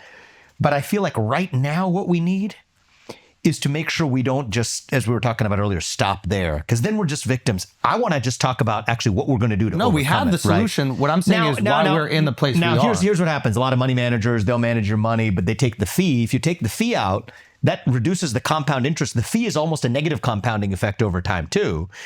And then you get the monkey to the dartboards analogy where they've done this experiment where you have monkeys throwing darts at a board of stocks and often outperform half of these wealth managers that are out there because the wealth manager charges the fee while the monkey doesn't. Yeah. So in many ways, I do think that people are set up to be screwed by the facts they were never given.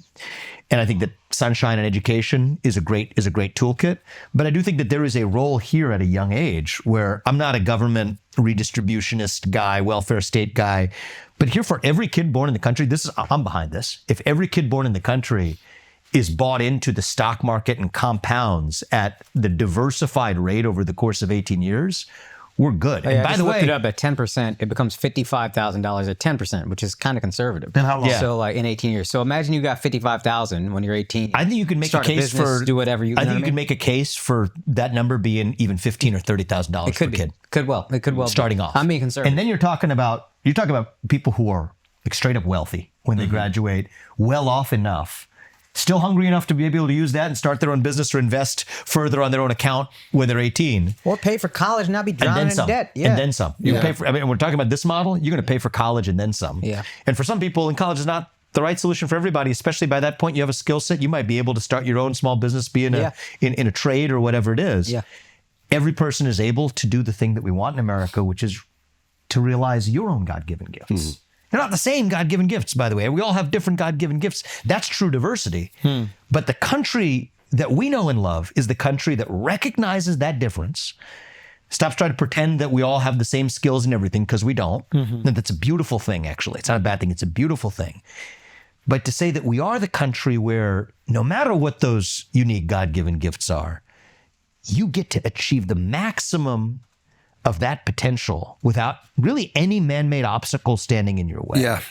These are the kinds of solutions, starting with early education, early economic empowerment. The family one, I will grant you, I didn't give you a fully satisfactory solution because there's no government-ordained solution there, but basic issues that I believe we can actually tackle, right? And I don't think that our political class has taken a great interest in addressing over the course of the last. Because they're not incentivized to do it either. No. And a lot of it's at the federal level. And I don't mean to be, pitching my own book here about what I'm doing next. But I do think a lot of the action there is at the level of the states. I would love to see you show do what's this. possible. I would love to see you do this in Ohio. Yeah. And I would love to see it. This is why I think the Ohio thing is actually a really good example for you, because taking the reins of the United States of America before this is proven on any sort of like statewide level or even citywide level, I think is very terrifying for people, especially it exists in this bureaucratic system. Yeah. But proving it in a place. And this gets back to where we started, right? This is why well, people should care about. Yeah, no, is my okay. view. But prove it there, and then all of a sudden everybody else. To your point, I just want to pick up on that for a second, because right now you guys we're all millennial or whatever, but Gen Z, the phrase "that's so Ohio" is like a butt of a joke. Yeah, it's a meme. It's a meme, and I think that's sad. Actually, I want the next time that we send a mission to the moon or to Mars that is successful. What is it? Like that's so Ohio. That's what I want us to say. What is an example they use now? Like I want. Oh, like something super lame, brown, like something Ohio. super lame and boring. They're like, oh, that's so Ohio. Okay. Like that's like an online Gen Z meme type expression. Are you I going want actually when we do excellent boundary breaking things as a country, I want to go back to saying that's so Ohio for that. Because, by the way, in the 1950s, people don't realize this. 5 of the top 15 cities that were the wealthiest cities in the country, 5 of the top 15 were in Ohio. Toledo was the glass capital. Akron was the rubber capital. Youngstown and Cleveland were the steel capital of the world. From Ohio? you have some roots in Ohio North, in Cleveland area. John Glenn, Neil Armstrong. I mean, Cincinnati was the consumer products capital. Dayton was the compute power capital for much of the Industrial Revolution. That wasn't that long ago. That was in the 1950s. And I think that there's a risk to saying that, okay, we want to go back to that. Well, the reality is we're probably not going to be the rubber capital or the glass capital again. Yeah. But it could be the AI data capital, could be the capital of biotech, could be the capital of aerospace and space exploration, could be the capital of semiconductor production, defense industrial base in the country of producing the bleeding edge of technology that Silicon Valley might have in bits, what we can create in atoms. Nuclear energy, fusion, where the United States has an opportunity to lead. There's no reason that the heartland of the country that was a pioneer state, that was a frontier state, that was the heart of the Industrial Revolution, that has to somehow be relegated to yesterday. I think there is an opportunity to say from the center of the country, you show what was possible in Silicon Valley for the last 20 years. Just be careful running on that. Be careful running on that because you're talking about all these institutions that aren't existing in Ohio. So to people who are living there, it's like, oh, he's going to bring a bunch of stuff that I'm not involved in. So he must be bringing workers and people who don't live here. We want to do it from, we want to leverage. I'm just saying, be careful. And why do I favor Ohio doing it? It's not random. It's the country, it's the state in the country that still has access to some of the best waterways. 60% of the population of North America is literally within a one-day drive of Ohio. Access to the same talent base that I think we've always had, which is a great talent base. I think there's a big concern about AI taking jobs. I think we can actually use AI to make jobs instead of take jobs. Everyone's focused on the algorithms and the computing power, which by the DeepSeek thing was itself a calling a bluff on. But what we haven't focused enough on is training people on how to use AI. Yeah, actually, in different domains. Training human beings on how to use AI, we're not doing enough. We're training the AI, but we're not training humans on how to use AI. I think Ohio could be the leading state in the country if you have the kind of governor, the kind of leadership who makes that a priority. And then you show the rest of the country what's actually possible. Are you going to take donations from major corporations when you run? You know, I did not. Well, first of all, corporations, there's a whole complicated. I got to familiarize myself with the whole campaign finance landscape. Yeah. So, you know, how we do this. But I'm definitely not going to be bought and paid for. I mean, since I've lived the American dream. Don't they all say that? Well, I think a lot of people, I don't blame a lot of people who can't do it differently, right? So I'm not going to blame somebody who's in a different position. Our family has been blessed to live the American dream. And I'm happy to talk about my business background story a little bit too. What's that? Net worth. Just tell him. Just put him in his. Put him in his poor place. Yeah, but I'm like a paltry billionaire, right? There's many people who have billions. Put him in his poor place. I know what this motherfuckers work. There's many people who have billions. I just have billions. Yeah. I'm like a poor billionaire. I'm like a poor billionaire. Brokey. I'm 39 years old. My wife has lived the American dream. Her focus was never financial, but she saves lives every day at the Ohio State Cancer Hospital. This country has allowed us to have independence from a system of being somebody else's pawn. And so it just wouldn't make sense, right? Even when I ran for US president, we took over $30 million out of our bank account and put it in the campaign, which gave me the ability to speak my mind freely. And for better or worse, you know, that sometimes that's good and sometimes that's bad, electorally speaking, but I think it's always good as a leader. And so one of the things I learned through that process though is you don't want to just be like you want to have impact, whatever allows you to maximally have impact. And so if I was to have won the presidential race, even that $30 million that I put in was a paltry sum to the super PACs that supported the other candidates. I beat out a lot of governors and former senators, but I ended up fourth. If you're talking about what the difference between the people who are number 2 and number 3, a lot more super PAC spending made the difference. And so my view is, but then when those people get elected, I'm not going to be beholden to anybody. Those people are going to be like, no, we don't want you doing this. I'm not going to be beholden to anybody. And actually, in Ohio, there's a bit of a culture of a little bit of a lot of states have this pay to play culture. I think you got to end that if you got to actually serve the actual people. So how can you raise money and end it? Yes. Yeah. Well, you don't make promises to people. Well, why would I give you $100 million? Exactly. If you believe in my vision, come aboard. And if not, don't. So then what if you don't get that money? What do you do? First of all, at least we're backstopped and blessed, as I told you, what we do with my presidential campaign. And the second is, the way I look at it is, it's my job to deliver the message. And if That's going to be a winning message. That's going to be the job of people who want to support us. Grassroots donations, by the way, were a great experience we had in the presidential campaign. I think we probably had more $1 donors than anybody who had been in a similar position. $1 donors, but it actually sends a message of a bottom-up grassroots version of it. So you don't want people who are beholden. You can't afford to have that. I think it's one of the things that Donald Trump did this time around, which was pretty smart, is he's not beholden. He's a billionaire. But if people want to support him, he wasn't saying no either. So I think that you want to change the country, be at once not just living in your own echo chamber and satisfying yourself and patting yourself on the back for doing what made you feel like you were sending the right virtue signal, but at the same time, stay true to your principles at the same time too. So I think that's the way I think about it. You got to focus on impact. Trump got a lot of money from Elon. Do you feel like that's maybe a conflict of interest of the amount of influence Elon has? So I think one of the things that makes fucking great. So I think the thing. What do you mean? What's I love a that good question? I like this. Yeah, because it is. He doesn't shy away. So my view is, I think the best you're going to get in this country is you've got somebody who is independent of that system. Donald Trump is independent of that system. He won in 2016 with effectively an FU to the system that tried to stop him, and that's what the people viewed as the attractive quality to put him there. He's a multi-billionaire, right? So he doesn't need that money. Now, he really is. I mean, it's just, there's no doubt about it in terms of where he is today. And so I think that's all else equal a good thing. Now, do I prefer a system? I'll tell you what my ideal state is. I would love a system in which the influence of mega money on American politics was virtually non-existent. Mega money, right? Small dollar donations I like, but I would love that system. That's not the system we live in today. It's just not. And you have George Soros, you have a bunch of other people on the left that, by the way, they used to say the same thing in 2010. Corporations are not people. Citizens United, we don't want that. Until we got the Soros checks, and then we're not going to worry about that any longer.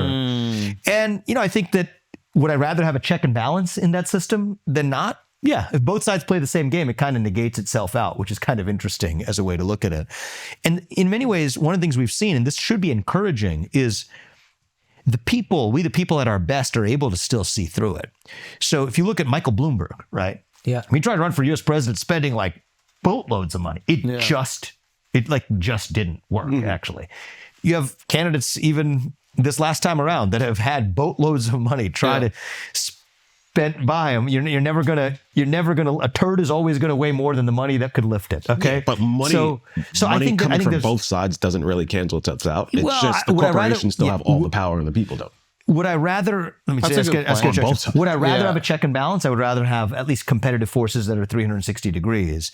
But the ideal state, would our ideal state one be one in which the influence of money on electoral politics was non-existent? Yeah, I think that'd be an ideal state. But wouldn't that put billionaires in a more advantageous position because then they could fund their own campaigns?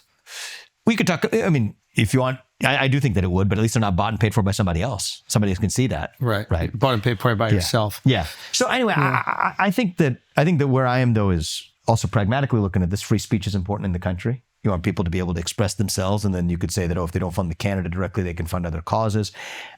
I don't think that's the biggest problem in the country right now. If you got checks and balances in a lot of different directions, most billionaires in this country are not on the same side of most issues, right? You got billionaires who are on different sides of a lot of different issues. I think that that's okay. It's not the fight. It's not the next fight I'm going to pick. Okay. It's not the next crusade I'm on a problem to solve. The next crusade I'm on a problem to solve is restore the American dream, actually ensure that the best person's able to get the job through an actual meritocracy, restoring the idea that through your own hard work and dedication, you're able to get a good education and get ahead in this country, restore the center of the country being a place where we have the bleeding edge of innovation in America. That's where my next fight is. And yeah, you're right. You don't want people who are going to be instruments for special corporate interests. Being independently successful allows you to have that independence. At some point in the distant future, is that system itself going to be changed? One might hope so. But in the meantime, I think you got pretty good checks and balances across the board where you got different moneyed interests with different competing influences. We can agree to disagree on that. Yeah, well, I think that's the biggest problem involved. Yeah. I think that's why everything moves so slow. Because they want to pass something and then they have to speak to their donors like, is it okay for me to pass this? Yeah. So look, I think that's when nothing happens. You're not wrong. But I do think that you got to pick what you're going to pick as your next battle to change. And as a governor of one state, you're not going to change that. I'll tell you that, right? So Okay. at the level of a political culture, overall, at the level of a nation, could that be the stuff of an actual political reawakening in our country at some point in time? It could be. But I think right now, there's a much more achievable mission that I'm actually pretty optimistic about. Is there a state? Last thing, I always tell you what I believe I can do. Everything we've talked about so far, Yeah. I think I can do. I think we can help do it at the state of Ohio, set an example for the rest of the country. And what we might aspire to, I'm not going to make a false promise on, but you bring up a good point. Gotcha. Is there a state that you've seen implement certain changes, and they don't have to be holistically in the way that you're talking about, but certain changes that have had positive effects, and you've gone, wow, it is possible? Is there a state, even on like a small level? Because we can point at all the poor decisions and how they've negatively impacted states, but I don't think we ever shine a light on the states that have made these changes. Yeah, I think Texas is doing a pretty good job with its universal school choice measures that are soon, hopefully, to become law. It's on its way in. That looks like a really solid program. I think the ability to go to zero income tax, 9 states that have done that, it makes that table stakes, I think, for the rest of the country to say that the burden on a business owner or the burden on an entrepreneur. So I think you got 9 states in that category. I think the states that have done a good job of attracting industry. I mean, historically, it was thought that even in areas like aerospace exploration, places like, Florida or Texas would lead the way. You got states like Montana to Colorado doing a good job. And I'm not just picking Republican examples here, for example. So I do think that there are areas where states have brought down the barrier for new innovation, brought down the tax barrier so that compounding interest can work in everybody who lives in that state's favor, and have actually enacted true educational freedom. I think there's some good examples to learn from. If I felt like some model had already been perfect, then I wouldn't need to, come in with a new vision. But I hope what we're able to do with Ohio is to provide that beacon of example for the rest of the country. Hypothetically, if you ran for governor of Ohio, would these be policies you would run on, as abolishing state income tax or the $10,000 for every kid as soon as they're born? Yeah, so then the latter would have to be more likely federally administered, but compound interest working in the favor of lifting people up and, getting rid of it, state income taxes, I think is like the easiest, lowest hanging fruit way to do that. Educational choice for everyday citizens to be able to go to the best possible school. And then just bringing down, like not by a little bit, but by a lot, the red tape and regulatory barriers that stop actual businesses from locating in what I think is one of the best places in the country to do it, and seeing an economic boom as a consequence. Yeah, it's basic table stakes. And I would go even, I'd go further in some other respects we haven't talked about either, which is reviving civic education in our country. Part of that sense of that loss of pride and self-confidence comes from a lot of kids feeling like they're taught to hate our country instead of to be proud of it. I think that revival of civic education is pretty important. I personally believe that every high school senior who graduates from high school should be able to pass the same civics tests that every legal immigrant has to pass in order to become a citizen. If somebody comes from another country, if they want to become a citizen, they got to actually pass a basic civics exam, which I think makes sense. You got to be proficient in English and know the first thing about a country. I think it'd be great if we taught every high school senior before they graduate the basic things we expect of a newcomer to the country so they can be proud of our country. I think we'd probably see voluntary military recruitment go up as a consequence. I think we'd see a culture of civic-minded service go up in our country if people knew more about our country. That falls on our educational system as well.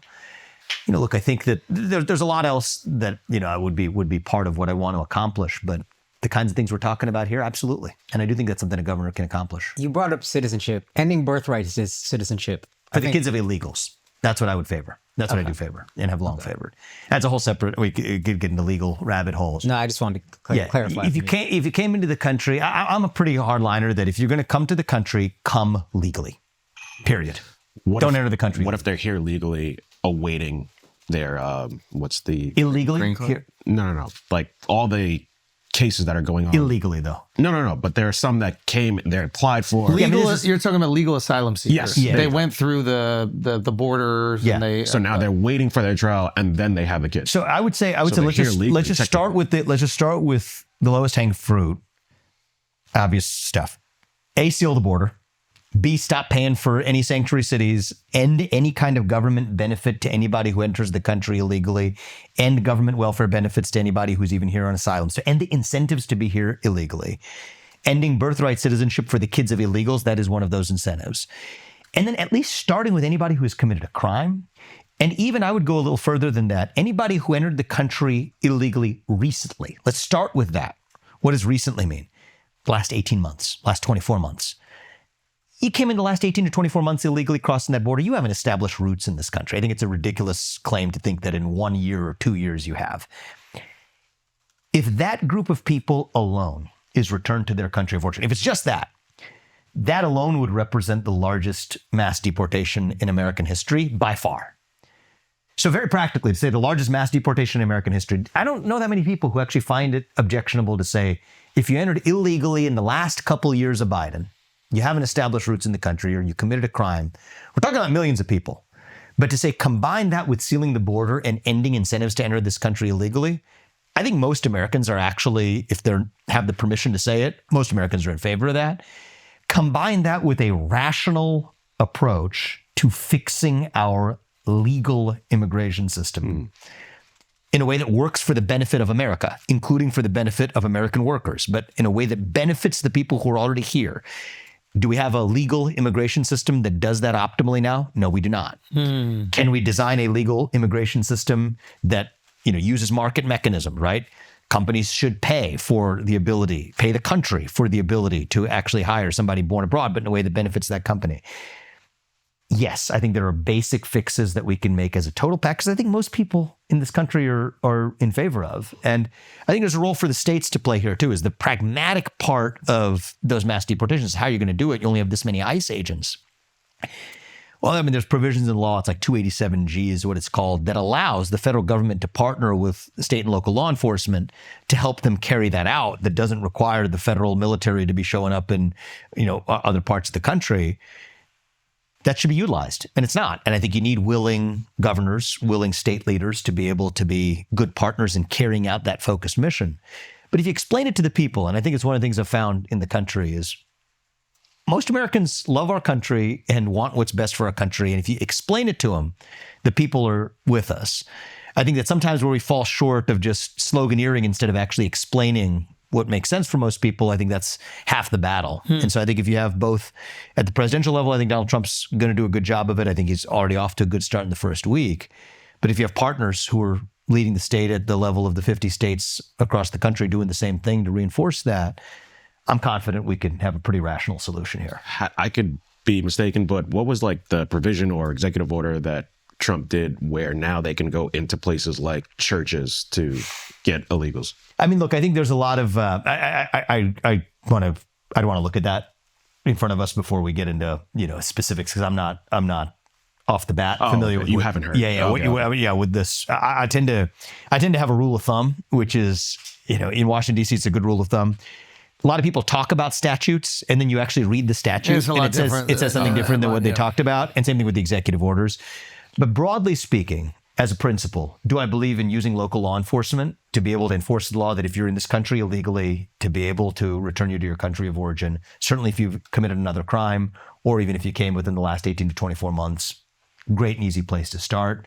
Use local law enforcement to do it. I think that actually creates a much more peaceable way to carry this out in a way that is still respectful of the dignity of every human being as a human being. I think we got to remember that if many of us, right, any of us were in the same position as many migrants who wanted a better life for their kids, maybe each of us would have done the same thing they would have done if the United States government is perceived as giving you a wink and a nod to come on in.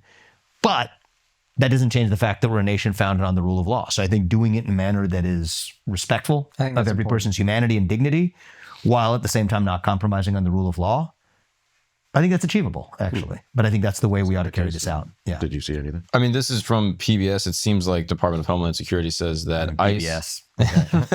ICE is able to... PBS, we should not have state-funded media. I'll just sort of start with that. Okay. I can pull up another source if you'd like. What were you going to ask, Mark? What I will say, there was a question that... Well, I mean, to conclude on this, it was just saying that it was able to enforce immigration laws to catch criminal aliens, including murderers and rapists who have illegally entered the country. They're no longer able to hide in churches and schools to avoid arrest. Yeah, I think that seems fair to me. But I feel like you were going to say something else. I don't think we, as a country, generally like murders and hiding in schools and churches. throw 'em out. Right. Yeah. I mean, it's a different question than this, but when it comes to free markets, everything you're saying makes sense, right? Like deregulating, kind of letting the market operate as it is. Yeah. Typically is, works out in the best case. And I think the thing that I have the most concern with is healthcare in this regard, because the inelasticity of people's, access to decline healthcare seems like doesn't really exist. So I'm curious, is there anything you can implement in Ohio to ensure quality healthcare to the citizens of the state? I think, at state level, so most healthcare is certainly Medicare, it's a federal program, Medicaid administration, and also even thinking about basic things like school health, right? Implementation of physical education. The best way to save on healthcare costs, just to state the blunt truth, is actually make sure people are more healthy.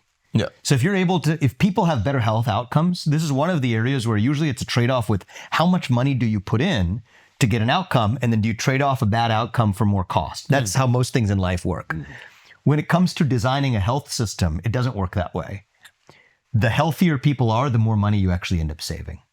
So when you look at the quality of food served in public schools, that's a state government item.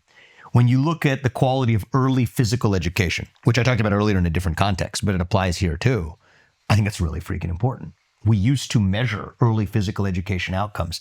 I brought up the example of the presidential fitness test, and people maybe a little bit hardcore for middle school or whatever, but I'm not wedded to one particular example.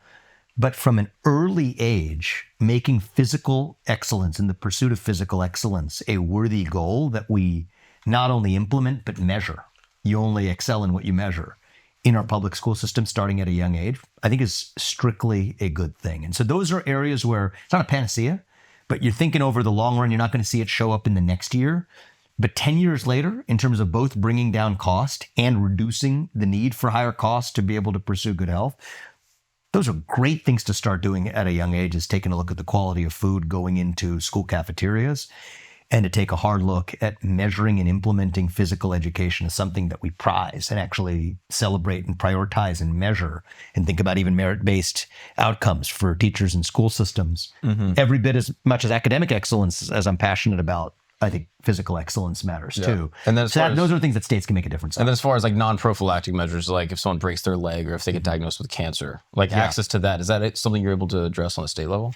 I think that you can, in a limited way, make improvements there. Absolutely. I think that when you think about disincentives for new healthcare or hospital construction in a particular area, for access, the amount of time that somebody has to drive to be able to get reasonable care. You think about even in states, it's true in many states across the Midwest, people in the VA, the amount of distance they have to drive to be able to access reasonable healthcare, bringing down the barriers to be able to create new sources of providing healthcare actually does two things. One is it's more accessible to people who want to access it. But the other thing it does is it actually brings down competition. It brings down costs through competition and holds different people's feet to the fire. There's also a lot of quirks in the bureaucracy, that the amount that you're reimbursed for the exact same thing if it comes through a hospital versus what's deemed to be a private practice clinic, like that should cost the same thing. If the government reimbursement, even through Medicaid or otherwise, is different because it shows up through a hospital rather than because it shows up through private practice, that's insane. Why are they different? Because it is stupid. You could just charge whatever you want. It just is. Medicare and CMS, that's at the federal level now, but some of it's administered through the states when it comes to Medicaid. There's just different levels of hospital will get more, private practice will get less. And I think it just is. It doesn't make any sense. Now you have then barriers, and even thinking about different licensing requirements and other barriers to create then new medical healthcare provision, new private practices, new hospital construction. That confluence of that with the federal nonsensical differences in reimbursement rates actually give us a lot of the nonsensical health outcomes that we have. So I do think that there is a role, an important role for the states to play here. But in this case, when you think about CMS, that's really the mother of all of these problems at the federal level. And a lot of that's just a product of bad regulation, lobbying, years of stasis, and lack of market competition. Honestly, general principle is if you're able to destroy bureaucracy and take that excess saving and put it in the bank account of people to be able to buy their own private health insurance in a competitive market, that alone is all else equal just going to be a better starting point for a solution than the alternative. So I'm a guy who believes in free markets. I'm a guy who believes in capitalism, not crony capitalism, and not tilted fake free markets, which is what we often end up with. But actually the real thing, that's the ultimate end state. But in the meantime, kids aren't the same as adults. When it starts with physical education early, quality food that kids are served at a young age, that alone over a longer term period of time is going to yield dividends in health outcomes and cost savings. That's But you don't think any of the problems with private insurance? What's that? You don't think any? I think private insurance has major health major problems. Part of it, among them, is that they have a special exemption from rules that apply to other industries that are anti-competitive rules that apply to other industries don't apply to health insurance companies. What are some of these? Well, for example, antitrust rules. Antitrust rules don't apply to health insurance companies in the same way they do to other companies. It's super hard to start a new health insurance company. Think about like innovative startups you see in a lot of different areas. Why haven't you heard of a new innovative startup for like basically anything you could imagine? You don't hear a new innovative startup being funded for a new health insurance company. Why? Because the barriers to entry by regulatory fiat are so darn high. And I'm sure they're lobbying to maintain that because it maintains their monopoly. Of course, in the industry. Oh, of course, wow. yeah. So I don't consider the private health insurance market to actually be a market in any sense of the word. We're taking that in our own hands. True capitalism from crony capitalism. That's where I look at it. So, How do you get rid of it? Yeah, well, I think you roll back a lot of those restrictions legislatively. Let's start with that. And then, I think that alone would see a capital boom and then funding. Would you have to do that on a federal level? Yeah, that'd be a federal level. Yeah. That'd be a federal level. Yeah.